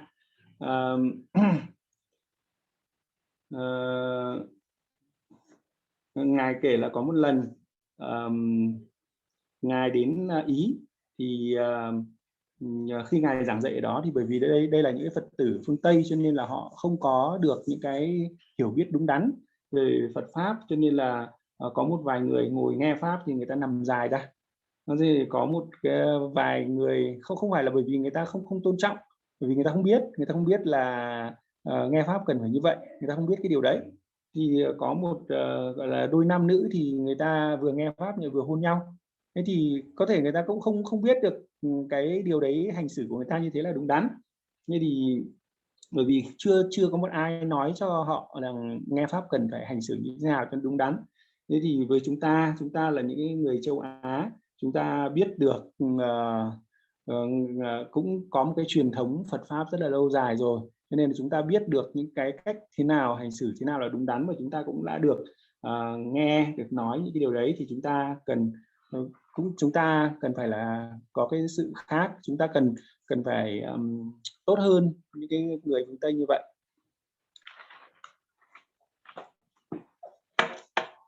Yeah. So it's like that, and then it's not finished yet. I think it's important. Have you ever heard about that? Have you ever read about this like this? Ngài hỏi là chúng ta đã từng nghe những điều này bao giờ chưa ạ? Yes. Yes, we did. We did. Huh? Yes, we did. Yeah. Yes. We had, they had. Then Dushe Shitemba. Okay, then if you have read and heard about that, is very difficult. So you should implement that whenever you go for a Dharma teaching or things like that. Some people, they write notes, on the books. They write down, and then they close the book and put in the shelf, and they are somewhere else, and the book is in the shelf. So it's the writing is in the book. But when you are on that place, it's not with you. So it's kind of useless. They are saying that in Tibetan we say, he said that in my village I have 100 horse, but at the moment I'm walking on my feet. So it will be like that. You understand? So Dushe Shitemba means when we listen to Dharma, we have to how to say, I don't know how to say now, motivate. I think it's motivate that 4 motivations, the way how we should think. So Rangila Nebe Dushe means that we should consider ourselves as a patient, a ill person, a sick person. Rangila Nebe Dushe, Chola Mengi Dushe. We should consider the Dharma as a medicine. The teacher or the guru or whoever teaches you the Dharma, we should consider as a doctor. And whatever he have said, or whatever, according to his advice, the implementation which you are implementing, you should consider that as a recovery from the illness. That means we are not. We are ill, maybe not physically, but mentally we are ill from the ignorance, dualism, and so stupid that actually we are so stupid that what we see we believe. Like monkey, if you show a monkey a mirror, if you give monkey a mirror, then he will look in the mirror, and when he see his own reflection, then he will go like this. You understand? Yeah. But we are also same. Actually, we are same according to the Dharma. We are also same. Whatever we see, we believe. But absolutely, it is not as we see. You see? So that this is a little bit complicated. Not so complicated, but it's understandable. Can you understand? If we see something, we believe as it is. But if you investigate, if you analyze, it is something different. Yes. In Madhyamika, in the Madhyamika, or in Buddhist philosophies or intellectual like Nagarjuna and Chandrakirti and all those Buddhist schools has taught, try to explain the absolute truth by logical reasons, by analyzing, by experimentations, which is very interesting. And yeah, it is very interesting, but it's a little bit complicated. So anyway, like that. So therefore, Rangil and Neben Dushe, we are ill from that kind of ignorance, illness. You see, the Dharma is a meditation. The Dharma is a medicine, because if we learn Dharma, if we study Dharma, and if we implement that Dharma into your daily life and try to analyze within your own attitude, then we can improve, and we can erase those kind of doubts or dual minds. That is called liberation. What else is liberation? Liberation means when our dual mind, two, we are always in two. So with the dual mind, when you realize the dual mind, that means liberation. That means you become Buddha. You don't expect that you will have another head on your top of your head, then you will get liberation. That is not the way why we become Buddha. You can look black, you can look white, you can look gray, you can look ugly, you can look beautiful, whatsoever. Look, you can be enlightened. You can be enlightened at this place, at that very place where you are. You don't need to go somewhere in north or east or west or some other direction, and then you go get liberation. It's nothing like that. So dual mind. So Dharma is a medicine that will cure that. But of course, the medicine has that kind of power to cure your disease. But at least, of course, you have to swallow it. You have to swallow it, and you have to use the prescriptions, whatever doctor has told you. Then you will recover it from your disease. So similarly, the teaching of the Buddha is very profound, and thousands and thousands of beings has been liberated. And why not we? We did not liberate because we do not follow the prescriptions of the medicine. Therefore, we are still ill. So the Dharma is like the medicine, and who gives the medicine? The one who knows the medical theory, who knows the path of liberation. That kind of a being can only liberate us. So Buddha.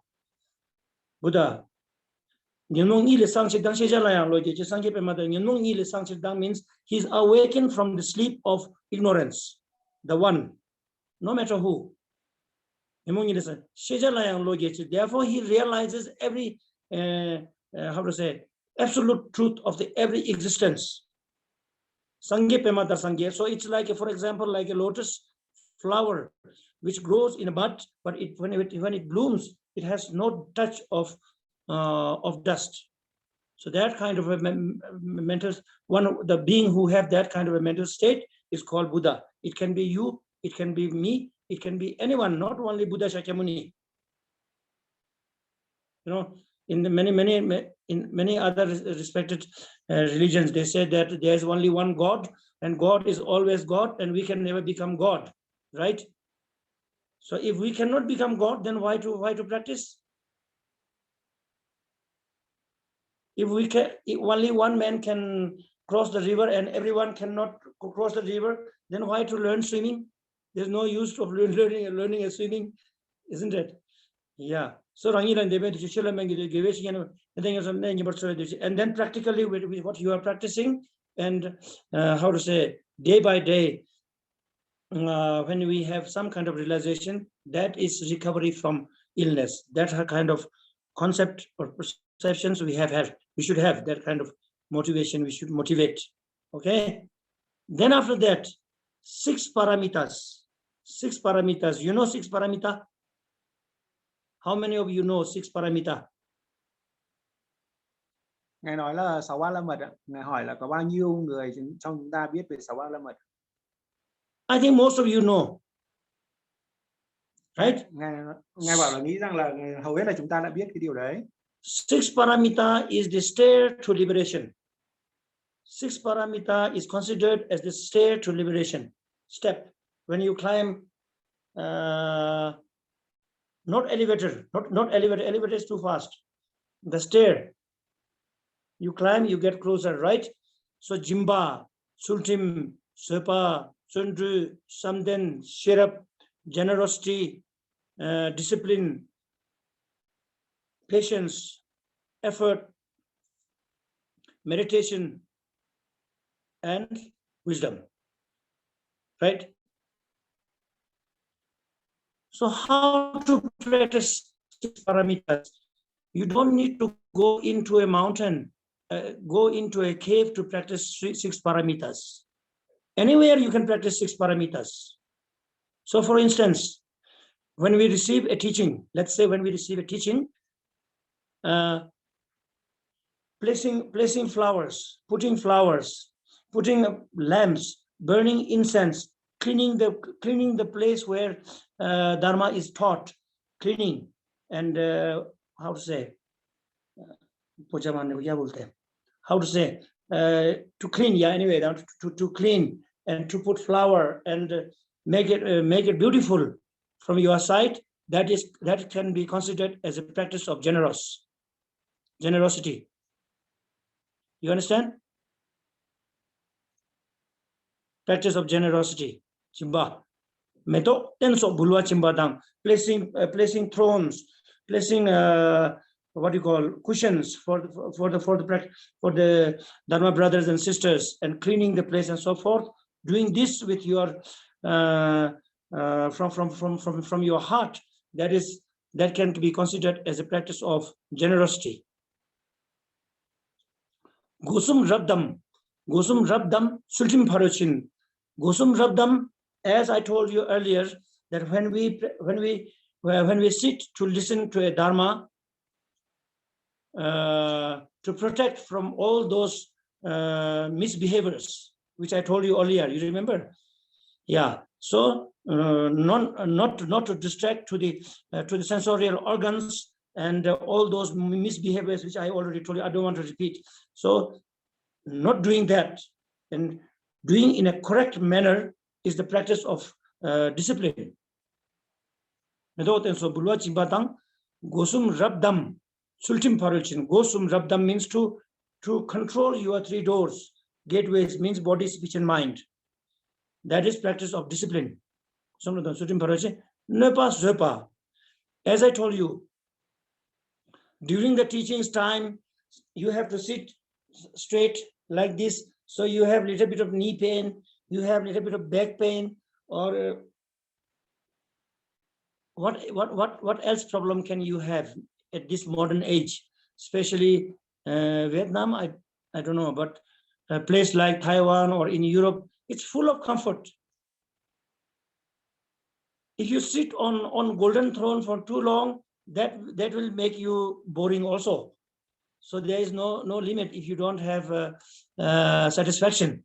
If you sit on a throne, if you sit on stone, of course you will have pain. But if you stay a long time on a golden throne, you won't feel happy after some time. So human mind is like that. So anyway, when you have a little bit of problems, such problems while you are listening to Dharma or studying Dharma, so at that time, we should think that this small pain is an opportunity for me, so that because of millions of our lifetimes, because how to say, because of these little problems which we get laziness, and we how to say, to avoid that, then we ignore Dharma. So due to that, we are in samsara, and now we have got this precious human rebirth, and we have opportunity to listen to Dharma. This is nothing. With that kind of a motivation, if you stay, if you listen and practice, that is considered as a practice of patient. You understand? Toa means to be happy, to be happy to sacrifice small pain, small difficulties, small this and that, all those things to sacrifice. That is called practice of effort. You understand? Effort does not mean that you have to go and bang your head against the wall. Yeah, so that is then while you are receiving the teaching, of course you have to concentrate on your sense of ear have to concentrate on the words of the Dharma, but your consciousness or your mind, your attention should be concentrate on the meanings of the Dharma. That with that kind of a concentration is considered as a practice of meditation. So that's 5 paramita. So when you do approach that, then you will get the 6th paramita, which is called wisdom. You understand? So these are the things we should. It's not force. It's not force. No, Buddha never says, hey, you come to listen me. If you don't come to listen me, you will go to hell. He never said that. It's up to you. He said up to you. He says, you should analyze my words as you analyze gold. You should not approach my words with blind faith, and it's your choice whether you want to do or not. So who am I? Who am I, or who other can be say that you must listen to, you must do that. But if you want to get the benefit, the total benefit of Dharma, then we should behave in that way. And as I mentioned you, the disciplining is the like the foundation of Dharma, foundation of knowledge, foundation of achievements, foundation of progress. So with these kind of thoughts, that's the way how we should listen to Dharma. First of all, listening to Dharma is very important, but more important is how you listen the Dharma. Okay? You understand? Do you agree on that or not? Yes. You agree on that, right? Yes. Yeah. Yes. Yeah, you cannot say. It's very simple. You go to, for example, if you have a tumor in your stomach and the doctor says you must operate, you must cut your stomach, and you will say, oh, I want to get out of this. I want my tumor to get out, but I don't want to operate. If that happens, it's very good, but it's not possible. Isn't it? You understand? Yes. Yeah.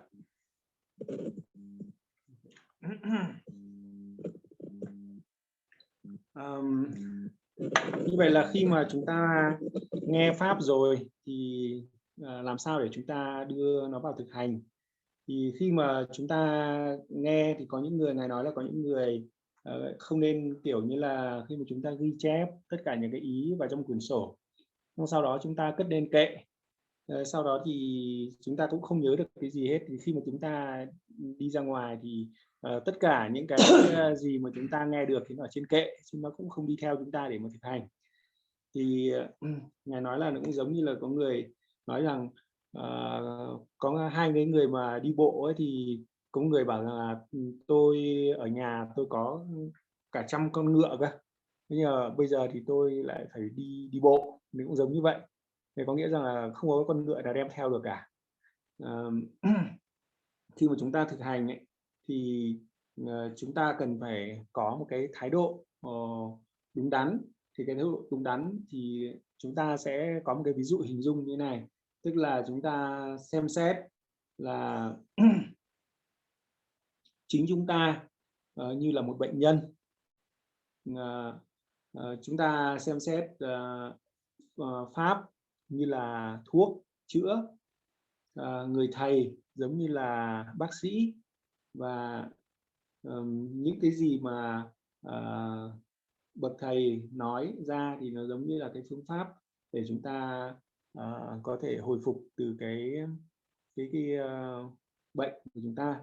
Thế thì chúng ta cần phải xem xét chúng ta như là một bệnh nhân như thế nào. Thì tất nhiên ở đây chúng ta có thân và tâm, thì chúng ta cần phải hiểu là cái tâm của chúng ta nó đang bị bệnh. Thì nó bị bệnh như thế nào?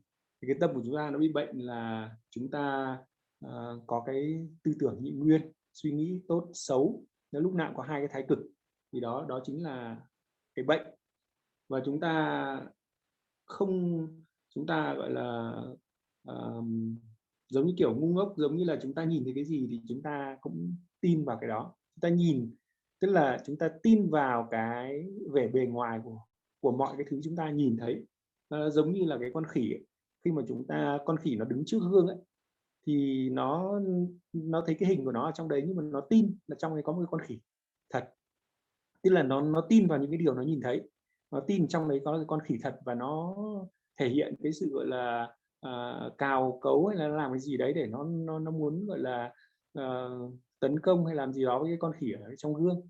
Thì chúng ta cũng giống kiểu như vậy, chúng ta tin vào những cái điều mà chúng ta nhìn thấy, cái vẻ bề ngoài của nó. Nếu như mà chúng ta có được cái sự xem xét và chúng ta có được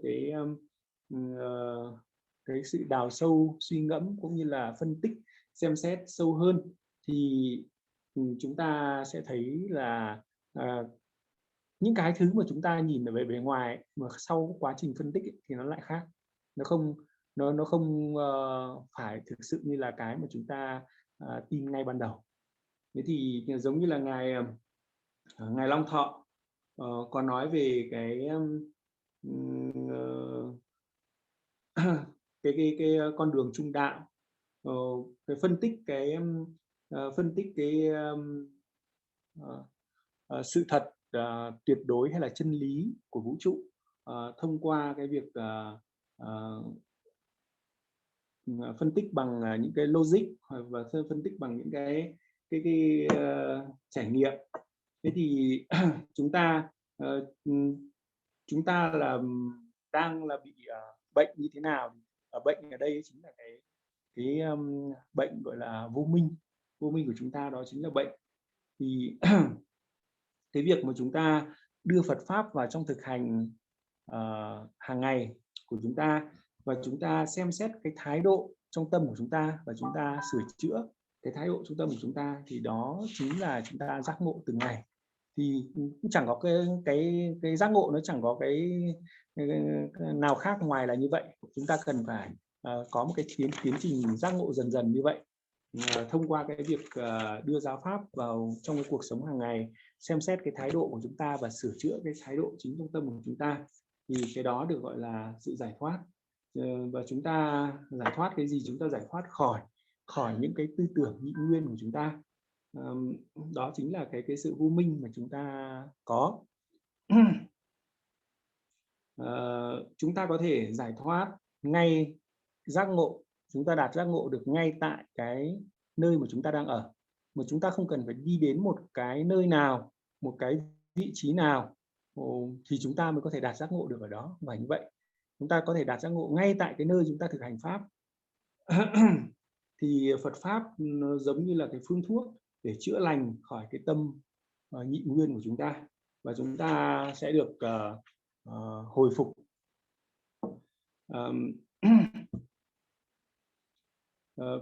Những cái giáo pháp của Đức Phật thì nó vô cùng là sâu sắc, và đã có rất là nhiều các bậc đã thực hành Phật pháp và đã đạt giác ngộ, hàng nghìn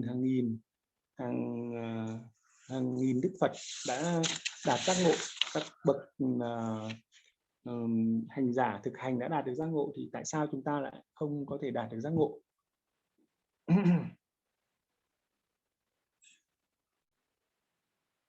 Okay.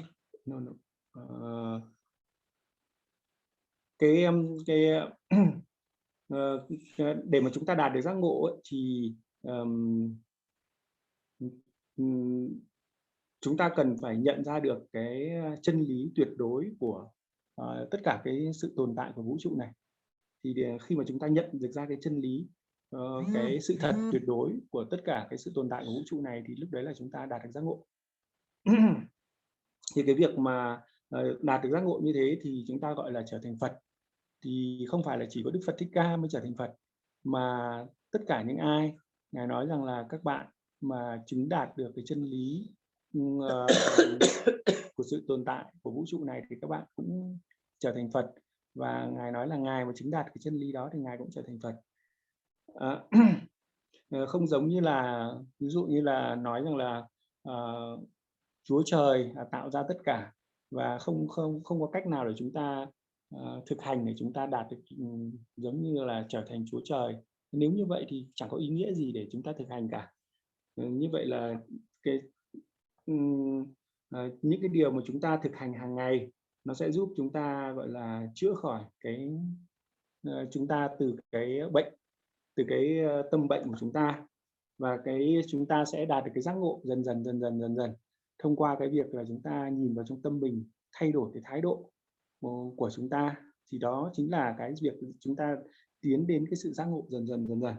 Thì cái việc tiến đến cái sự giác ngộ này nó phụ thuộc rất là nhiều vào cái việc mà chúng ta áp dụng 6 ba la mật như thế nào. Thì Ngài nói rằng là 6 ba la mật này thì nó giống như là các nấc thang để dẫn tới giải thoát. Thì chúng ta, cái nấc thang có nghĩa là khi mà chúng ta từng bước dần thì chúng ta sẽ từng bước dần tới giải thoát giác ngộ. Thế thì cái việc thực hành 6 ba la mật là như thế nào? Thì cái việc thực hành 6 ba la mật chúng ta có thể thực hành ở bất cứ nơi đâu, vì không phải là chúng ta phải vào nhập thất, ngồi nhập thất thì chúng ta mới thực hành được 6 ba la mật. Chúng ta có thể đi bất cứ đâu chúng ta cũng có thể thực hành 6 ba la mật. Ví dụ như là trong cái buổi giảng pháp, mà ví dụ như là cái người nào mà quét dọn cái nơi giảng pháp cho nó sạch, đốt hương nhang đèn, chuẩn bị cái tòa ngồi, cũng như là chuẩn bị những cái chỗ ngồi cho cái đó có thể được gọi là thực hành về bố thí. 6 ba la mật là bố thí, nhẫn nhục, tinh tấn, thiền định và trí tuệ. Thế thì cái đầu tiên mà chúng ta làm cái việc đó thì được gọi là thực hành bố thí. Khi mà chúng ta ngồi nghe pháp thì chúng ta giữ cho cái thân khẩu ý chúng ta khỏi tất cả những cái hành xử sai, giống như là Ngài vừa mới nói lúc nãy, cái cách hành xử sai, và chúng ta thực hành theo những cái cách hành xử đúng. Thì cái điều đó nó được gọi là trì giới. Cái việc mà trì giới là để chúng ta kiểm soát 3 cửa của chúng ta, tức là hành động, lời nói và suy nghĩ. Khi chúng ta kiểm soát 3 cái cửa đó thì được gọi là chúng ta trì giới. Và khi chúng ta ngồi nghe pháp thì nó sẽ có rất là nhiều những cái, ví dụ như là chúng ta bị đau, ví dụ chúng ta ngồi kiết già, hay là chúng ta ngồi chúng ta phải chấp tay, hay là ngồi lâu quá thì chúng ta cảm thấy mệt mỏi. Tất cả những cái điều đấy thì ngay kể cái việc ngồi thì đương nhiên nếu mà chúng ta ngồi ở trên cái phiến đá thôi thì có thể là một lúc rồi chúng ta sẽ thấy đau. Nhưng mà ngay kể cả là chúng ta ngồi trên một cái tòa ngồi bằng vàng thì chúng ta một lúc nào đó, một đoạn thời gian sau thôi thì chúng ta cũng sẽ cảm thấy mệt. Thì cái tâm của chúng sinh thì nó là như vậy. Đối với tất cả các việc nó chỉ một lúc thôi là nó sẽ chán và nó mệt mỏi. Thì đấy là cái gọi là cách hoạt động của cái tâm chúng sinh, nó là như vậy. Thế thì chúng ta từ vô thủy đến nay rồi, do là chúng ta trôi lăn nhiều trong cái luân hồi, thế mà chúng ta vì cái sự lười biếng mà chúng ta không có cái sự nỗ lực để chúng ta cố gắng gọi là giúp mình có thể giải thoát ra khỏi cái luân hồi đau khổ. Thế thì khi mà chúng ta ngồi chúng ta nghe pháp với cái sự kiên nhẫn như vậy thì nó được gọi là thực hành cái sự nhẫn nhục, để giúp chúng ta gọi là vượt qua được tất cả những cái sự đau, mệt mỏi, chán nản. Đấy là cái thực hành sự nhẫn nhục. Thế còn khi mà chúng ta thực hành, chứ là chúng ta hành động bằng tất cả những cái nỗ lực của mình, nhưng mà với cái niềm vui, với cái sự mệt mỏi hay cái gì đấy thì chúng ta vẫn cứ nỗ lực để chúng ta vượt qua, chúng ta hy sinh để chúng ta vượt qua, nhưng mà với cái niềm vui với cái sự hoan hỉ. Thế thì đó được gọi là tinh tấn. Tức là tinh tấn thì với cái quan trọng là chúng ta nỗ lực với cái sự tâm hoan hỉ, cái tâm hoan hỉ. để chúng ta vượt qua tất cả những cái đau bệnh hay là tất cả mọi thứ với cái tâm hoan hỷ, hiểu biết tại làm sao chúng ta lại cái hiểu biết về cái kết quả chúng ta sẽ đạt được, thì có cái tâm hoan hỷ như vậy thì đấy tôi gọi là tinh tấn. Còn trong khi mà chúng ta ngồi chúng ta nghe thì cái tâm của chúng ta không bị chạy bởi 6 cái giác quan, nó chạy phân tán ra bên ngoài, và chúng ta tập trung vào cái lời giảng cũng như cái ý nghĩa của những cái lời giảng, thì cái đấy được gọi là thiền, tức là có cái sự tập trung và như vậy thì được gọi là thiền. Thế thì đấy chính là 5 ba la mật.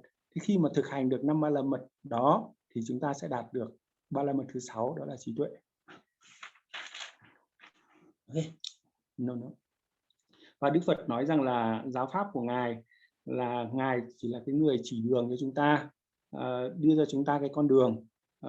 Còn cái việc mà chúng ta đi trên con đường lựa chọn để làm theo hay không, đấy là hoàn toàn phụ thuộc vào chúng ta, và không ai có thể bắt chúng ta phải giải thoát ra khỏi luân hồi, bắt chúng ta phải thực hành cả, không ai có thể bắt chúng ta được. Mà cái việc mà chúng ta làm hay không làm, đấy là hoàn toàn do sự lựa chọn của chúng ta. Và cái kỷ luật nó là cái nền tảng cho mọi cái thành tựu, mọi cái là cái nền tảng cho mọi cái sự thành tựu trong cái việc thực hành. Cái việc nghe pháp nó vô cùng là quan trọng, nhưng cái cách thức để chúng ta nghe pháp đúng đắn như thế nào nó còn quan trọng hơn. Ví dụ như là khi mà một người mà bị ung thư chẳng hạn, thế thì bác sĩ sẽ nói là bạn cần phải làm thế này, cần phải làm cái kia, cần phải phẫu thuật để còn lấy cái ung thư ra. Nhưng mà chúng ta lại bảo là không, tôi không muốn phẫu thuật, nhưng mà tôi lại muốn cái ung thư nó cần phải được lấy ra. Thế thì làm sao để có cái cách nào có thể, nếu có cái cách như vậy thì nó rất là tốt, nhưng làm sao để có cái cách nào mà chúng ta lại không chịu phẫu thuật, không chịu làm phẫu thuật mà chúng ta lại có thể lấy được cái ung thư ra. Thế thì ý là giống như là chúng ta chẳng có cái cách nào chúng ta đạt được giác ngộ, giải thoát khỏi cái đau khổ mà chúng ta lại không thực hành cả, không có cách nào như vậy cả. Okay. Yeah. So what did you say at the end? What did you say at the very end? Duma. Yeah, like that. So this is very important. Important in sense that if we behave in that way, and if we have that kind of a motivation and that kind of a concept, and listen to Dharma, then we will be able to benefit the total benefit of Dharma. You understand? Otherwise, you will not be able to benefit the what beneficial which you should get from practicing of Dharma or listening to Dharma. So I thought this is important to talk about this. Maybe those who you all already know, and then maybe it might have been a little boring for you. But those who do not heard about that, or didn't read about that, didn't know about that, I thought this is very important. But if it doesn't matter whether you know or not know, that doesn't make any difference. Difference is how you implement. You know doesn't make any sense. You know, then you do it. Then that is the importance. You understand?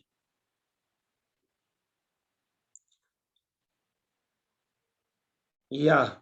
So this is now this is the until today. This will be like the introduction to the Ngondro's practice, and from next Sunday, then we will start from the four thoughts. But at the same time, I would like to add something here. I mean, I'm very, very happy that many of you, I mean, there's not so many, but few of you, new ones, you have joined my my gossip, Dharma gossip. I will not say teaching, but my blah, blah, blah. Dharma Gossip, many of you have joined, and I hope that it may benefit you, and I will be very, very pleased, and I'll be very happy if my words can, whatever I said, if it helps you. And for the teachings of Dharma, Buddha did not make any discrimination that only Buddhists can listen my words. He says it is for all sentient beings, not only human being, but even for the animals and the insects and all living creatures. That is his objective of getting enlightenment and giving the teaching. So how can I say you can join and you cannot join? But at the same time, I would like to say something that if you do like maybe ladies, all the ladies might know, we call it window shopping. You know, window shopping? Window shopping. You go to shopping mall, don't buy anything. Just look from the window, look this, look that, look this, look that. You go all the way around the shopping mall and come out empty bag, nothing. You go inside with an empty bag, you come out with an empty bag. So that is called window shopping. So I also say, I say Dharma should not be done like a window shopping. You go to this Lama, you go to that Lama, you go to this Guru, you go to that Guru, you go to Nyingmapa, you go to Sakyapa, you get to Gelugpa, you go to, Drukpa, you go to Mahayana, you go to Thailand, you go to Burma, and then when you come back, you're as same as what you were, as same as before. That is no use. It's a waste of your time. You understand? So I'm happy you join our lineage, Shakashiri lineage. Many of you want to join or listen to what you call this Ngondro's teaching. It is very good. I am not a scholar. I am not a great teacher or anything, but whatever I know, I am very happy to share with you if that benefits. But if you do window shopping, your bag will be empty. Even if you come to Shakashiri lineage, you go out, you will have an empty bag, nothing. No one can jump into your bag, you know. You have to go inside the store, you have to pay the money, and you get the store, and you have to put the things in your bag, then you will have that thing. But that object will not just come out and get in your bag. So it's the same thing. So like that, we must, whatever that Dharma, it's all the same. Sakyaka, Nyingma, Gelu, Mahayana, Vajrayana, or whatever Yana, every Dharma is the same. Every Dharma is profound. There's no differences. But differences, we make the difference. If you cannot get liberated in Gelugpa, and you think that if I come to Nyingmapa without doing anything, I will get enlightened, you are totally wrong. Yeah. So once you join our lineage, whether you want to join or not, it's up to you. But once you join, you must practice. After that, you cannot go jump here and there and then like this and that. Oh, this is better than that. This is better than that. Nothing is better than anyone. It's all the same. You have to be practitioner. You have to have, as I told you, the 6 paramitas. You must have those 6 parameters implement in your practice. Then you will 100%, I can assure you, you will get benefit. Not overnight. Can be overnight, but that much of effort you have to have. That depends on your effort, your patience, your intelligence, and your laziness. Laziness is the biggest demon. I know some people. Here is one young girl. What's her name? Tao Nai Tren, right? Thao Nhi Trần. Huh? Thảo Nhi Trần Cao. Thao Nhi Chen. And there are many. Professor Wang here in Taiwan is Professor Wang. He knows.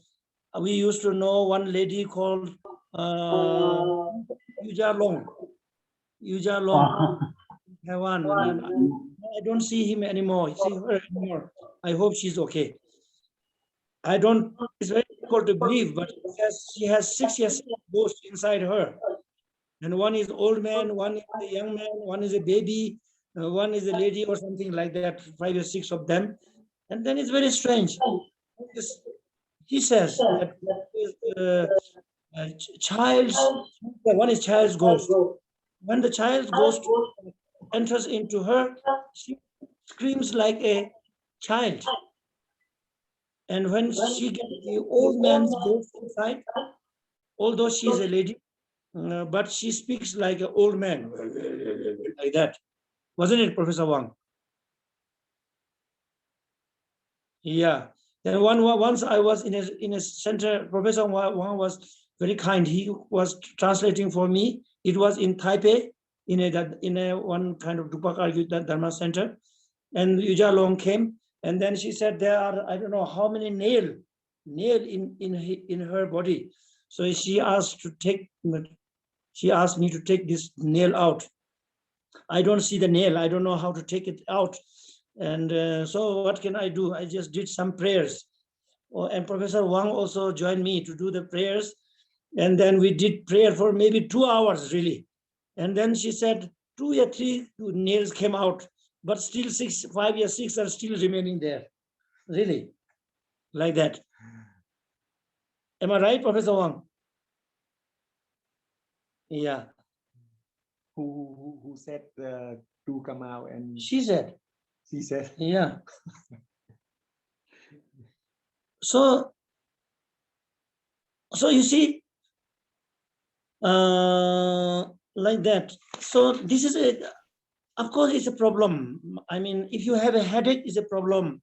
If you have a toothache, it's a problem. If we have a stomach ache, it's a problem. But for that, there is a medicine. You don't need to ask the Buddha. You can go to hospital and eat medicine.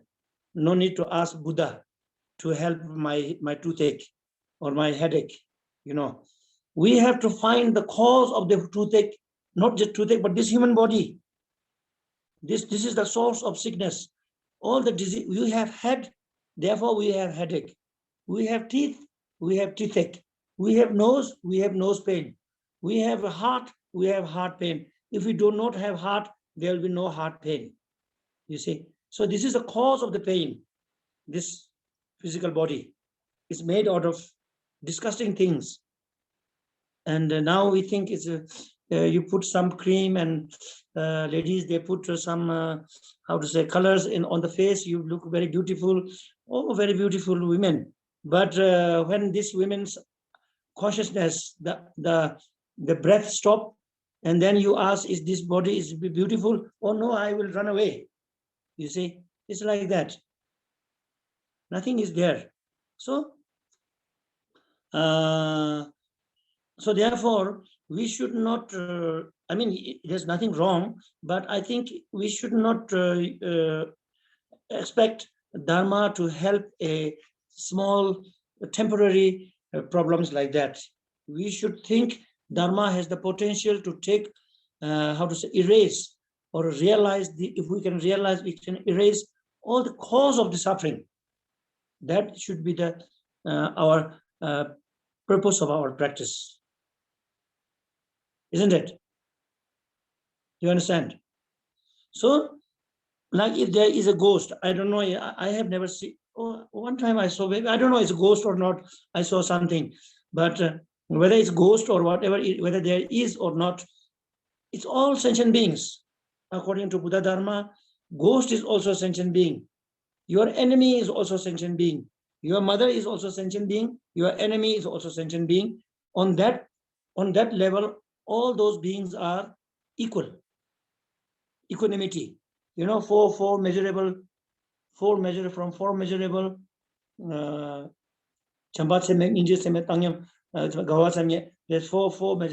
So from there, first of all, we have to understand every beings are equal. They all need happiness. They all do not want pain, as I do. We all do, isn't it? Yes or no? That's what Buddha says. So, Yes. yeah. So, for example, mice, mosquito, let's say mosquito come to bite us. The mosquito take very little, one maybe half drop of our blood. But the mosquito's motivation is not to harm you.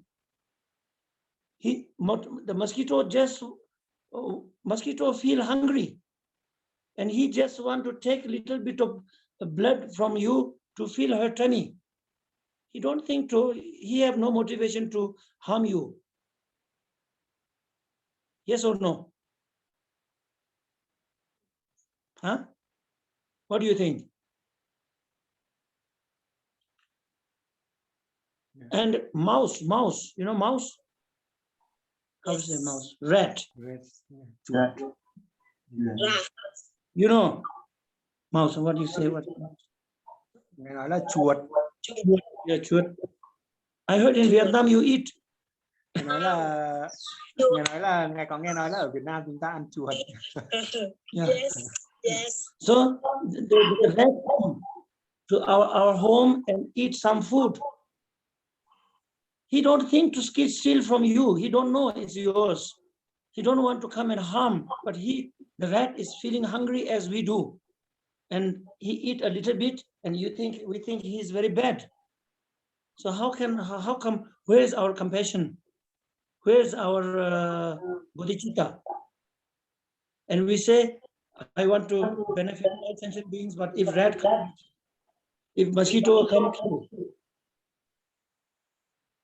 right? So there is, if you think in that way, all those beings are equally, we should be compassionate, we should be mercy, because they are ignored. For example, we make house on certain places, and there are beings from different dimensions. Like, for example, there are animals, for example, ants and insects and so many things, so many beings. They also think that is their place. But we have more power.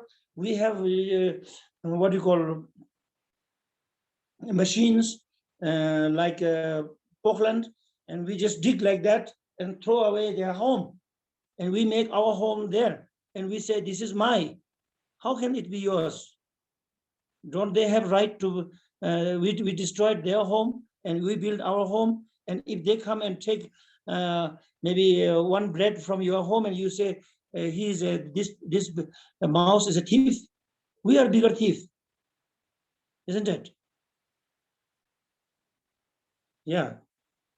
So when there are ghosts, somebody come, it's same equal as the mosquito and what do you call the rat.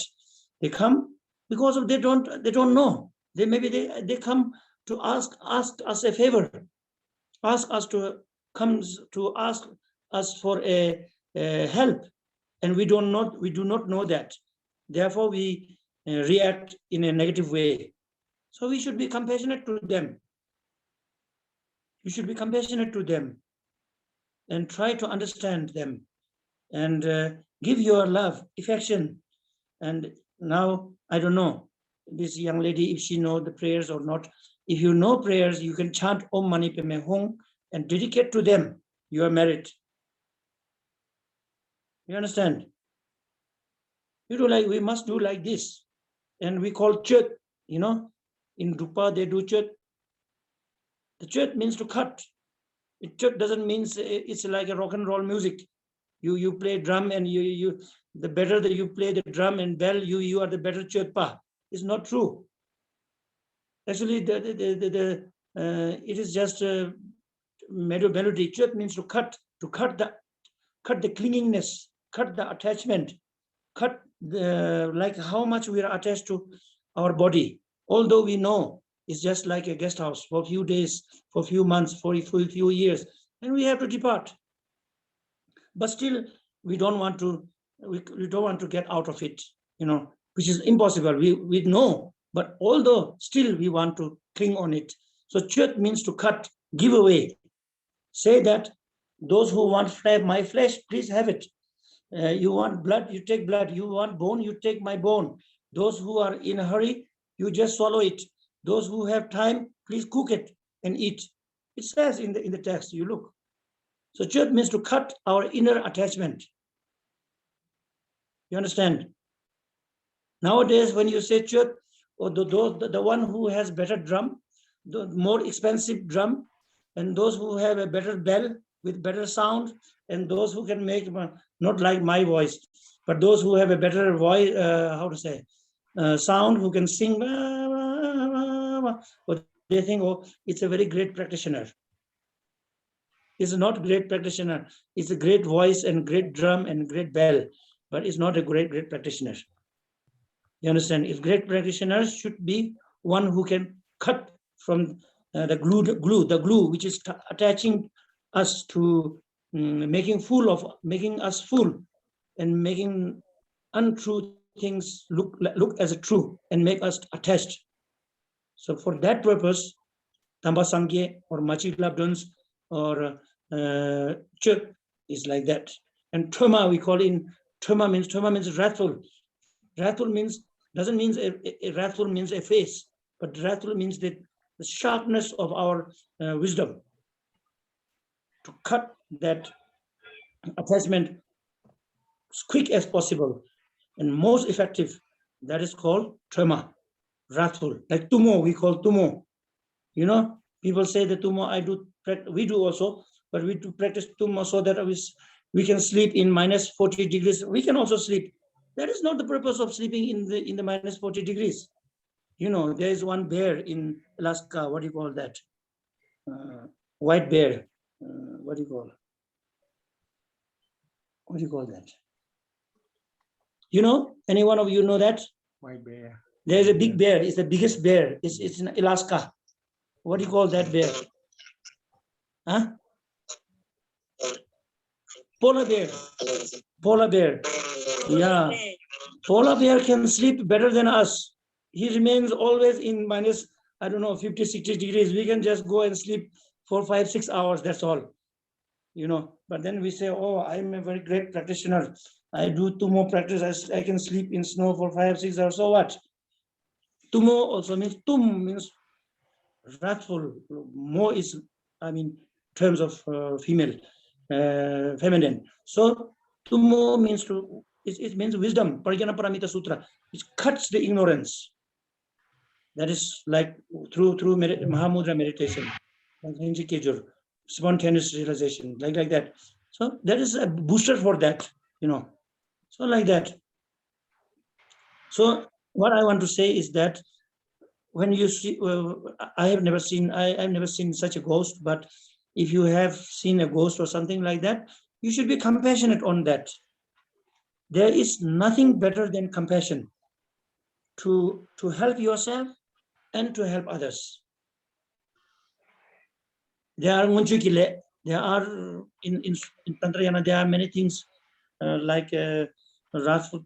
There are many things to destroy those kind of things. But to do this also, you need to have your own liberation first. Without that, if you attempt to do that, it is same as attempting to kill someone, although you can't. But your motivation is to kill. Whether I can or not, it differs. But motivation is to kill, destroy that. Why? Because that thing is harming me, so I want to destroy that.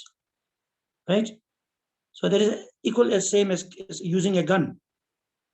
Even if you use mantra, whether you can kill that or not, I don't know. But attempting and motivation is equal as using a gun. Whether you hit the target or not, only that much difference. You understand? So for all these tantrayanas, there are many different, many practices, many things to help beings, but everyone cannot do that. Every one of us cannot do that. To do that, to able to do that, those beings has to have some kind of a stage, can only do that. You know, yeah. Yeah. when like, for example, you know, I like this helicopter very much. It's a fighting helicopter made in America called Apache helicopter. Have you seen? Apache helicopter is it can put many missiles, and it can fly very low. And if there's a hill, it can hide. It has a camera on the rotator, and they can see through it, and then they can just come up and shoot and go down. It's called Apache helicopter. When it flies, it's very nice. Looks very nice. But if you want to fly, first you have to learn how to fly. If you don't know how to fly the Apache, you get in there, you will break the helicopter, and yourself will also die. So it's same as that. So everything looks very nice when you look from this side to the other side looks very nice, but the problems of the other side you can't see from this side. So like that.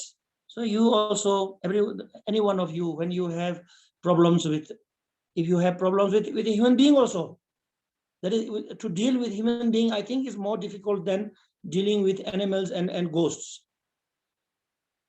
But anyway, if you have these kind of problems with non-human, such some beings with utter dimension, compassion is the biggest, greatest protection. Really, I would like to, because it's important, I would like to add a story here, that it was in Kham. Kham means in Eastern Tibet. Okay, can you hear me? What's your name? Ngài hỏi Thảo Như Trần có nghe được không? Yeah, can you hear me? Yeah, and there was one practitioner. He was practitioner, this what do you call, Jigje is kasa. Jigje is Maha.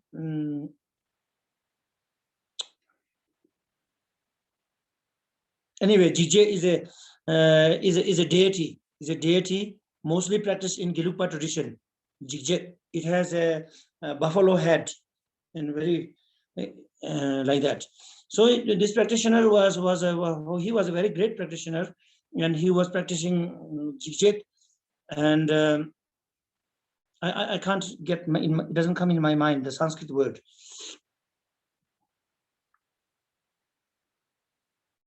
So in Bhutan, in Thimphu Dzong, there's a very big statue of Jigje. Have you seen? Jigme Doje?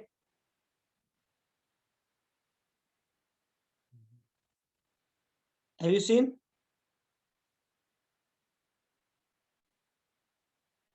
No. So anyway, he was practicing this, and then when you practice, what do you call it? When you practice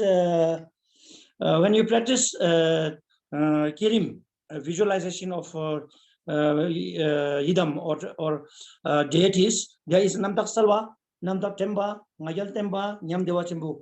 4 skills are there.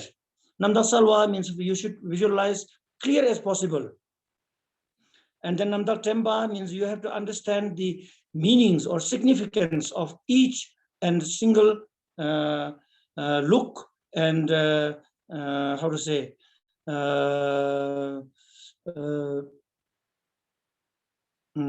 impressions and ornaments. It all has a symbol. So this person was a very good visualizer, and he can visualize himself as a deity Jigje, but he always forgot to understand the significance of the appearances. So that's how he passed away. He died. Then he became a ghost. He became a ghost in form of Jigje, same as this deity, you know.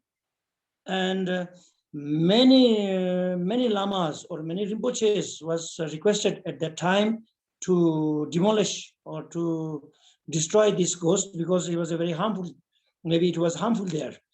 So then many lama attempt to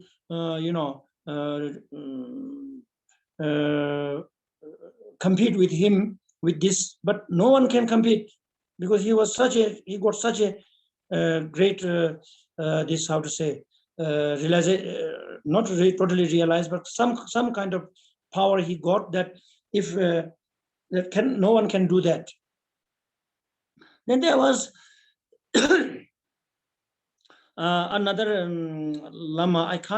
I'm very sorry, I can't remember the name, but he was a very great practitioner of Avalokiteshvara, Cherezik Kuan Yin, 1,000 arm, Cheso Kuan Yin, and 1,000 arm Kuan Yin. And then this Rinpoche or this Lama came there, and when he, did try to practice this and compete with him.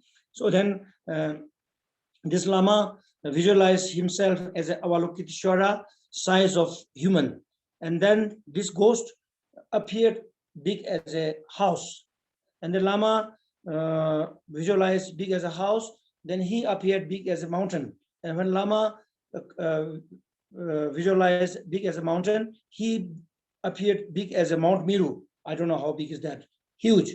Then when Lama visualized himself as a Mount Meru, he became vast as a space. That much of power he had, and he cannot defeat him with this power. Then the Lama had a very genuine kind of compassion in his mind, thinking that although he has been with a wrong motivation, became a ghost, but still he have this much of pride and ego, and harming the beings, and in future lifetimes he will become even more worse. And with this kind of thought, he had a very, very great compassion, unbearable compassion in his mind, genuine compassion, and felt tear out of his eyes. So with this compassion, when it arose in this Lama's mind, that ghost became demolished, disappeared.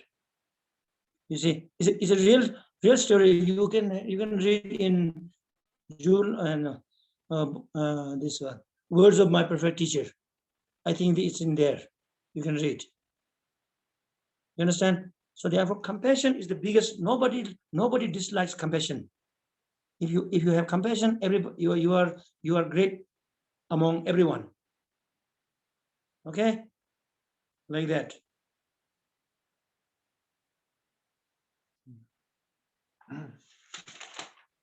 You understand? Yeah. Yes. Yeah. I know a few of you have some problem with maybe not ghost, but I don't know, something.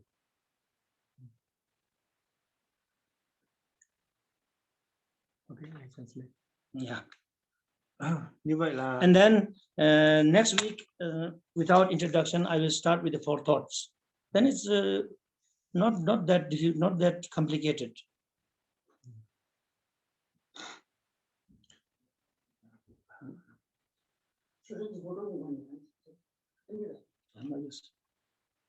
Như vậy là cái việc lắng nghe pháp vô cùng quan trọng, nhưng mà cái cách thức làm sao để nghe pháp một cách đúng đắn nó còn quan trọng hơn nữa. Để mà chúng ta có thể tận dụng được toàn bộ cái lợi ích của cái việc lắng nghe Phật pháp, mà toàn bộ giáo pháp, tận dụng toàn bộ được cái lợi ích của giáo pháp, thì chúng ta cần phải có thêm được cái cách thức làm sao để chúng ta lắng nghe được một cách đúng đắn nữa. Và khi mà chúng ta biết rồi, chúng ta nghe rồi, đúng đắn rồi, chúng ta biết rồi, thì cái điều quan trọng hơn nữa đó chính là khi chúng ta biết thì chúng ta cần phải thực hành nó, cần phải thực hành nó, thì cái điều đấy là điều rất là quan trọng. Như vậy là đến cái phần này thì là Ngài đã hoàn thành cái giới thiệu về Ngondro, và sang cái tuần tới thì Ngài sẽ giảng về tứ niệm pháp. Và Ngài cũng rất là cảm ơn mọi người, là tức là Ngài không nói rằng là đây là Ngài giảng pháp, mà Ngài nói rằng là Ngài là nói chuyện phiếm về pháp của chúng ta. You can see in little short. Yeah. Và Đức Phật còn nói rằng là không, giáo pháp của Ngài không phải là chỉ để dành cho các Phật tử có thể nghe pháp, mà bất kỳ một ai bất kỳ một chúng sinh nào, kể cả những con côn trùng, thì nó cũng đều có quyền được nghe pháp và có quyền được thực hành Phật pháp. Thế thì Ngài nói rằng là chúng ta không nên thực hành Phật pháp và nghe pháp giống như là đi siêu thị tâm linh và mua sắm qua cái việc qua cửa sổ. Qua cửa sổ có nghĩa là giống như là chúng ta đến một cái siêu thị, chúng ta chỉ nhìn các hàng thông qua cái cửa sổ của nó thôi. Xong thì chúng ta đến với cái túi rỗng, xong thì chúng ta cũng quay về với cái túi rỗng. Thế thì chúng ta không nên thực hành Phật pháp giống như vậy. Giống như là chúng ta đi thực hành của các thừa, tiểu thừa, đại thừa, kim cương thừa, hay là chúng ta đến rất là nhiều những cái dòng truyền thừa khác nhau, chúng ta cũng chỉ xem thôi, và đến cuối cùng khi chết thì chúng ta cũng tay trắng, chúng ta không có gì. Thế thì chúng ta không nên thực hành Phật pháp như vậy, nó sẽ không có lợi ích cho chúng ta.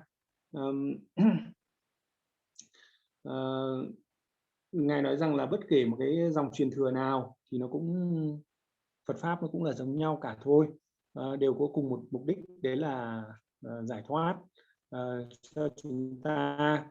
Thế thì chúng ta không nên nghĩ rằng là chúng ta thực hành ở truyền thừa này thì chúng ta không đạt được giải thoát, chúng ta phải chạy sang truyền thừa kia chúng ta không được giải thoát. Không phải như vậy. Đấy là vấn đề, nó không phải là truyền thừa, mà vấn đề chính là ở chúng ta. Ngài nói rằng là Ngài rất là vui và hạnh phúc nếu như mà mọi người tham gia dòng truyền thừa Sakyasri, thì Ngài rất là vui về cái điều đó. Nếu Joy Sakyasri. Và nếu mà khi mà chúng ta cái việc mà chúng ta có gia nhập dòng truyền thừa Sakyasri hay không, chúng ta có thực hành theo hay không, thì đấy là hoàn toàn là quyền lựa chọn của mỗi người chúng ta. Tuy nhiên khi mà chúng ta đã vào thực hành thì như Ngài nói, chúng ta không nên theo kiểu đi siêu thị tâm linh, và như vậy nó sẽ không có lợi ích. Chúng ta nên thực hành chuyên nhất một truyền thừa, thì như vậy nó mới đem lại lợi ích cho chúng ta.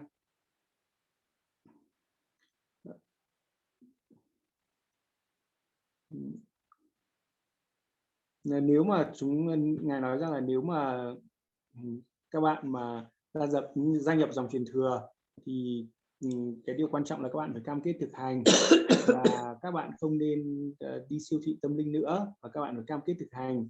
Chỉ có đi, nếu mà đi siêu thị tâm linh thì chỉ có nhìn thôi, xong rồi quay về các ngài dạy thì mình cũng có thể là nghe, thế nhưng mà cuối cùng về cũng không có thực hành được cái gì, thì cuối cùng là chúng ta kết thúc chúng ta không có gì. Nếu mà Ngài nói rằng là nếu mà chúng ta thực hành pháp và đưa 6 ba la mật vào thực hành, thì Ngài tin chắc rằng chúng ta dần dần sẽ có được cái lợi ích, đấy là điều chắc chắn. Ngài nói rằng là cái lười biếng đó là cái gọi là cái ma chướng lớn nhất của mỗi người, của tất cả mọi người. Thì Ngài nói rằng là khi mà thực hành Phật pháp ấy thì chúng ta gặp rất là nhiều vấn đề. Nên Ngài lấy một vấn đề ví dụ như là có một cô gái ở Đài Loan, khi cô ấy thực hành thì cô ấy bảo là cô ấy bị ma nó nhập. Thế thì Ngài có nói là hôm nay thì Ngài cũng nói chuyện với lại một cái người phiên dịch ở Đài Loan, hôm nay cũng có mặt ở đây. Thì cái bạn đấy cũng nói rằng là cũng nhớ lại là cái lần đó là có một cô bị ma nhập. Thế thì cô ấy khi mà trẻ con mà nó nhập, lúc trẻ con nó nhập ấy thì cô ấy nói giống như tiếng trẻ con. Lúc một cái người mà đàn ông già mà nhập vào thì lúc đấy là cô lại nói giống như một người đàn ông già. Thế thì cô ấy bảo là Ngài gọi là trừ ma trừ tà cho cô đấy. Thế thì ngài lúc đấy thì Ngài is the leader. Và lúc đó thì ngài cũng chơi là cầu nguyện cho cô đó. Thì cô đó nói rằng là có 2 con ma đã ra rồi nhưng mà vẫn còn 5-6 con nữa. Thế thì khi mà chúng ta bị rất là nhiều vấn đề như là đau đầu, đau răng. Thế thì nếu mà chỉ có chữa đau đầu, đau răng thôi ấy, thì chúng ta có thể đến bệnh viện và chúng ta không cần phải đến gọi là gặp cái giáo pháp của Đức Phật. Giáo pháp của Đức Phật là để tìm ra được cái nguyên nhân của tất cả các đau khổ của chúng ta. Và khi mà chúng ta có cái đầu thì chắc chắn là chúng ta sẽ bị đau đầu. Đấy là có cái đầu chính là cái nguyên nhân của đau đầu. Chắc chắn là chúng ta có cái đầu thì chắc chắn là đến một ngày nào đó chúng ta cũng bị đau đầu. Nhưng mà chúng ta có cái răng thì đấy cũng là cái nguyên nhân của đau răng, bởi vì có cái răng thì chắc chắn đến một ngày nào đó chúng ta cũng sẽ bị đau răng. Thế thì chúng ta có cái thân thể này thì chắc chắn có một ngày nào đó chúng ta sẽ bị đau bệnh. Thì cái nguyên nhân của nó chính là chúng ta có cái thân thể. Thế thì khi mà chúng ta thực hành Phật pháp thì chúng ta không nên mong đợi rằng là chúng ta giải quyết được những cái vấn đề rất là đời thường, rất là nhỏ như vậy, mà chúng ta cần phải hiểu rằng thực hành Phật pháp là để chúng ta tìm ra được cái nguyên nhân mà có thể xóa bỏ toàn bộ những cái vấn đề của chúng ta. Thế thì chúng ta phải hiểu rằng là ma thì nó cũng là chúng sinh. Mọi chúng sinh thì đều gọi là bình đẳng như nhau. Kẻ thù của chúng ta thì cũng là chúng sinh. Mọi chúng sinh đều mong muốn hạnh phúc và không mong muốn khổ đau. Thì đó là cái sự bình đẳng của tất cả chúng sinh. Thì kể cả có một con muỗi thì ví dụ như khi nó đến nó đốt chúng ta thì con muỗi nó đến thì nó cũng không bao giờ nó nghĩ rằng là đến là nó gây hại cho chúng ta đâu, mà nó đến là vì nó rất là đói và nó chỉ muốn là xin một ít máu của chúng ta thôi. Thế nhưng mà chúng ta thì lại nghĩ nó là đến để nó đốt chúng ta đau, nó truyền bệnh dịch cho chúng ta, hay là nó gây hại cho chúng ta và chúng ta giận dữ và chúng ta muốn giết nó. Hoặc là hay là con chuột nó vào nhà chúng ta, nó muốn ăn tìm một cái gì đó để ăn, thì nó cũng mục đích nó cũng không phải là nó đến để nó ăn cắp của chúng ta, mà thực ra là nó cũng rất là đói và nó cũng chỉ muốn là cho nó no bụng thôi. Thế nhưng mà chúng ta thì lại nghĩ là nó nghĩ rất xấu về nó và muốn giết nó. Thế thì cái sự từ bi của chúng ta ở đâu? Bởi vì những cái con động vật đó nó rất là vô minh, nó không hiểu biết, mà nó sẽ làm ra những cái điều như vậy.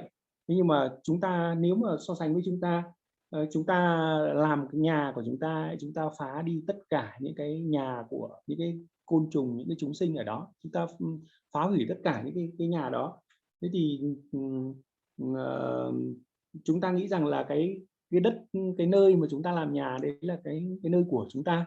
Thế nhưng mà nếu mà xét về sự bình đẳng của chúng sinh thì làm sao lại có thể nghĩ rằng cái đó là của quyền riêng của chúng ta, mà những cái nhà của những con động vật khác nó ở đó bởi vì chúng ta là mạnh hơn nó, cho nên là chúng ta phá hủy tất cả các nhà của chúng nó đi. Nên nếu chúng ta nghĩ rằng là con chuột nó đến nó ăn một ít đồ của chúng ta mà chúng ta gọi nó là ăn trộm, thì chúng ta còn phá hoại hủy tất cả các nhà của chúng nó, thì chúng ta có khi còn làm cái kẻ trộm còn lớn hơn nó nhiều.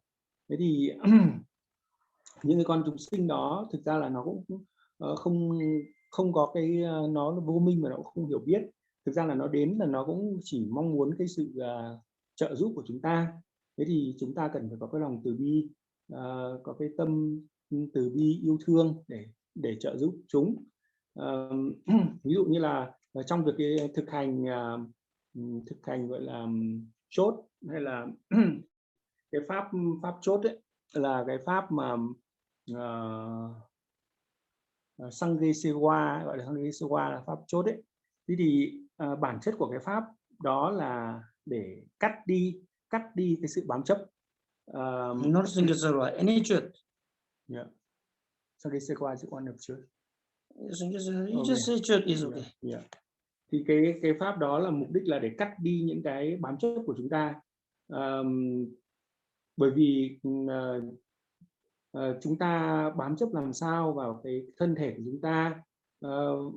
Cái thân thể này nó cũng chỉ giống như là cái ngôi nhà khách thôi, ngôi nhà trọ thôi. Chúng ta đến một ngày chúng ta cũng phải ra đi, thế nhưng mà chúng ta lại vô cùng bám chấp vào nó. Thế thì chúng ta nghĩ rằng là cái người thực hành chốt đấy là cái tốt đấy, là cái người mà có cái trống đẹp, rồi đánh cái trống nó kêu hay rồi hát cái điệu hát rất là du dương thì chúng ta nghĩ là ồ, cái người là cái người thực hành tốt. Nhưng mà thực ra cái người thực hành tốt ấy phải là cái người mà cắt được cái bám chấp vào cái vẻ bề ngoài của tất cả các sự vật hiện tượng, bám chấp vào cái nhìn sai lầm vào tất cả các sự vật hiện tượng ấy, và chúng ta nghĩ rằng điều đó là thật, thì chúng ta bỏ cái sự bám chấp, tức là chúng ta cần phải nhìn ra cái sự thật của bản chất của tất cả các sự vật hiện tượng, của tất cả cái sự tồn tại. Khi chúng ta nhìn thấy cái sự bản chất của nó thì đấy chính là cái gọi là người thực hành tốt nhất, đó là cắt toàn bộ cái bám chấp. Thế thì cái pháp tu mô nội hỏa thì bình thường chúng ta nghĩ rằng là cái pháp nội hỏa, cái người thực hành tốt là người có thể ngủ 6 đến 7 tiếng ở ngoài trời tuyết với cái nhiệt độ khoảng độ âm 40 độ. Thế thì Ngài nói rằng có cái con gấu ở Alaska thì nó còn ngủ ở ngoài trời nhiệt độ âm còn tốt hơn cả chúng ta. Vậy thì làm sao có thể gọi được là cái người thực hành như vậy là cái người thực hành tốt? Thì Ngài nói là tu mô, tu có nghĩa là đây là cái tum not tu tum yeah. Tum thì là tum mô, not tum mô thì Ngài nói là đấy là một cái tum means aggressive. Yeah. Tức là uy mãnh đấy, cái sự uy mãnh, và mô thì ở đây có nghĩa là cái năng lượng trí tuệ, nghĩa là cũng là từ bi và trí tuệ, hoặc là phương tiện và trí tuệ. Thì cái điều này ấy, dùng để cắt đi cái vô minh của chúng ta. Đó là cái mục đích chính của cái việc này, và nó giúp cho chúng ta giống như là cắt đi cái sự vô minh bám chấp vào những cái điều mà chúng ta vô minh, chúng ta nhìn nó là thật thì chúng ta lại bám chấp vào nó. Thì bây giờ chúng ta phải cắt đi cái vô minh đấy, thì chúng ta cần phải nhìn ra cái sự thật, thì cái điều đấy nó sẽ gọi là tăng cường, giúp cho chúng ta đến cái giai đoạn mà thiền đại thủ ấn, giúp chúng ta nhanh giác ngộ hơn. Thì đấy chính là cái mục đích chính của cái tu mô là như vậy. Thế thì khi mà chúng ta nhìn con ma thì chúng ta cần phải có được cái lòng từ bi với lại chúng. Chúng ta cần phải có lòng từ bi với chính chúng ta và có lòng từ bi với những người khác. Thì khi mà chúng ta niệm chú mà chúng ta đuổi ma chẳng hạn, thì không biết, Ngài cũng không biết là chúng ta niệm chú chúng ta có đuổi được ma hay là giết ma hay không, như thế nào. Thì nhưng mà cái động cơ thì nó chẳng khác gì giống như là một cái người cầm súng để bắn cái chúng sinh đấy, giết chúng sinh đấy cả. Cái mục đích nó giống nhau. Như vậy là như vậy là chúng ta cần phải có cái lòng từ bi. Bình thường thì chúng ta khi mà trong cuộc sống cũng như là khi thực hành pháp, chúng ta sẽ có rất nhiều các vấn đề với những chúng sinh khác, nhưng mà thậm chí chúng ta còn có cả những cái vấn đề với chính cả những cái con người nữa, tức là chúng sinh là con người nữa. Thì Ngài nói rằng là vấn đề với chúng sinh là con người thì nó còn vấn đề nó còn khó khăn hơn là với những cái chúng sinh là những cái động vật. Và cái việc mà từ bi ấy, thì nó là cái bảo vệ tốt nhất. Ngài nói kể một cái ví dụ là để chứng minh cái điều đấy, tức là có một cái người thực hành này được ví là cái người thực hành rất là tốt, thực hành một cái bản tôn của cái dòng Vilupa. Cái bản tôn, khi mà thực hành cái bản tôn này ấy, thì anh ta ngồi, anh ta quán tưởng.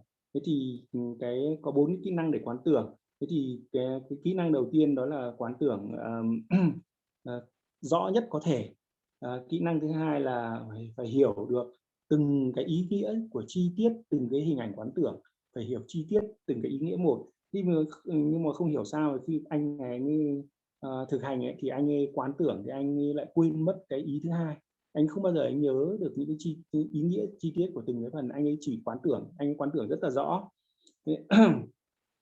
Thế thì khi anh ấy chết đi ấy, thì anh ấy hóa thành cái hình tướng của cái bản tôn này và có được cái năng lực cũng rất là kinh khủng.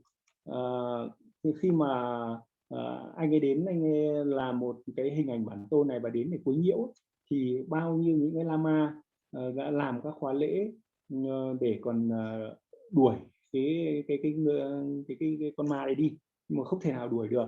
Thế thì có một cái lama mà thực hành Bồ Tát Quán Thế Âm nhìn tay ấy, thì mới đến để giúp đỡ. Thế thì khi mà lama này quán tưởng là người, thì cái con ma kia nó quán tưởng, tức là nó hiện hình là to như cái nhà, to hơn.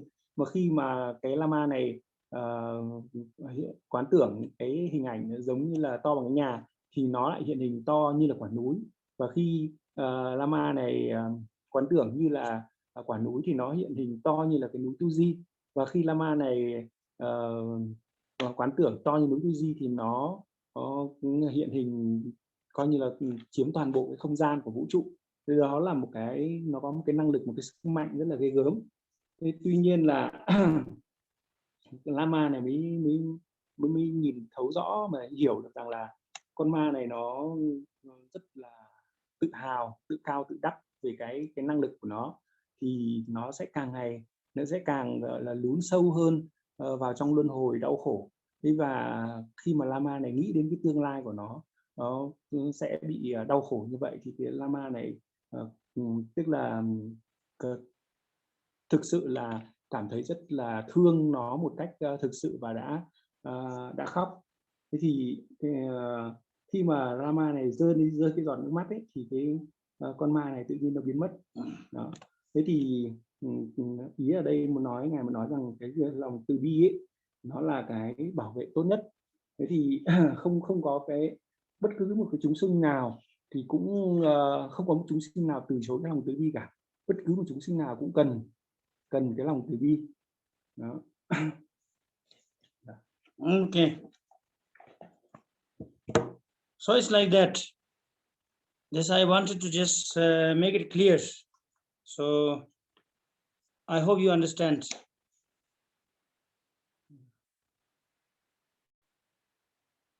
Yes, we understand. Yeah. Yes, we understand. So like this, and of course, if you tell me to pray, I will pray. Sure, I'm not saying I will not pray. I will pray, and there is a benefit of pray. But at the same time, not only pray, yourself also, as I told you, change your concept, perception in that way, mind in that way. I think that will really benefit you. Yeah. Ngài nói rằng là cái việc mà khi mà chúng ta có vấn đề gì đó mà chúng ta bảo Ngài, nhờ Ngài cầu nguyện, thì đương nhiên Ngài nói rằng là Ngài cũng sẽ cầu nguyện và Ngài cũng tin chắc rằng nó sẽ có những cái lợi ích. Tuy nhiên cái việc mà để mà giải quyết được những cái việc cho chúng ta thì chúng ta cần phải thực hành Phật pháp, chúng ta cần phải thay đổi cái thái độ của chúng ta, thay đổi cái quan niệm của chúng ta, chuyển hóa cái quan niệm của chúng ta để chúng ta có thể nhìn được đúng cái sự thật của vấn đề. Giống như là Ngài đã nói từ cái lúc trước, đó là cái vấn đề của chúng ta, đó là cái tư tưởng nhị nguyên. Từ tư tưởng nhị nguyên mà chúng ta sẽ sinh ra tất cả những cái xúc tình tiêu cực, rồi hành tất cả những cái điều tiêu cực và nó dẫn đến cái sự đau khổ của chúng ta. Thế thì chúng ta cần phải thay đổi chính cái thái độ của chúng ta, sửa đổi từng những cái điều đó, thì cái vấn đề của chúng ta nó mới thực sự là nó có lợi ích và nó mới được thay đổi. Yeah, Velimate. Yeah, Velimate, I told about you to Taiwanese people. Can you please wave? Okay. Yeah, he's from Finland, and he was a singer, Finnish singer, right?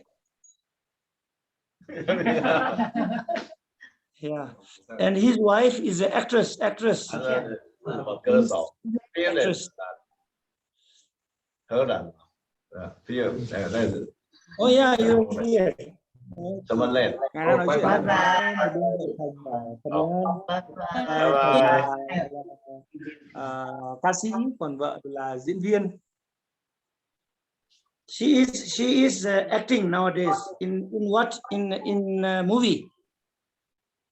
怎么说你怎么现在才出现的？我是吗？才错。 She's looking like disappeared. Do you hear me, Rinpoche? 不然你自己都在那里，以为我都听不结束了一样。没有啊，要先生播先打。 Too many sound. I can't hear you. Yeah, she's acting now. I don't know, some movie or TV. Rinpoche, Ah, do you hear me? yeah. Yes, Amanda is this weekend. Amanda is in holiday, but she is going today back to Estonia. Yeah, Estonia. She's acting in a movie or TV This television. time in more TV movie serials. It's like a TV TV serial. serial. Okay. Yes, very good. 3 months. 歌手啊， Very Yeah, happy to see you all. Yeah. 这样难过。 Okay, so anyway, I will leave you here, and I will see you next Sunday. Okay. And till then, whatever I told you, whatever I spoke, it's very simple. I try to make it very simple so that everyone can understand and everyone can implement. So therefore, it's not. It is too simple. If you think it's too simple, and then you will forget. So please don't forget, and try to revive and understand it. And you will, when you understand, then I'm sure you will know the importance of that. Okay? Yes. Yeah. Okay. Yes. Okay. Okay. Bye-bye. Bye. Bye-bye. No, we are late because we have a talk. Tell them that, Bye-bye. whatever I told them today is very simple.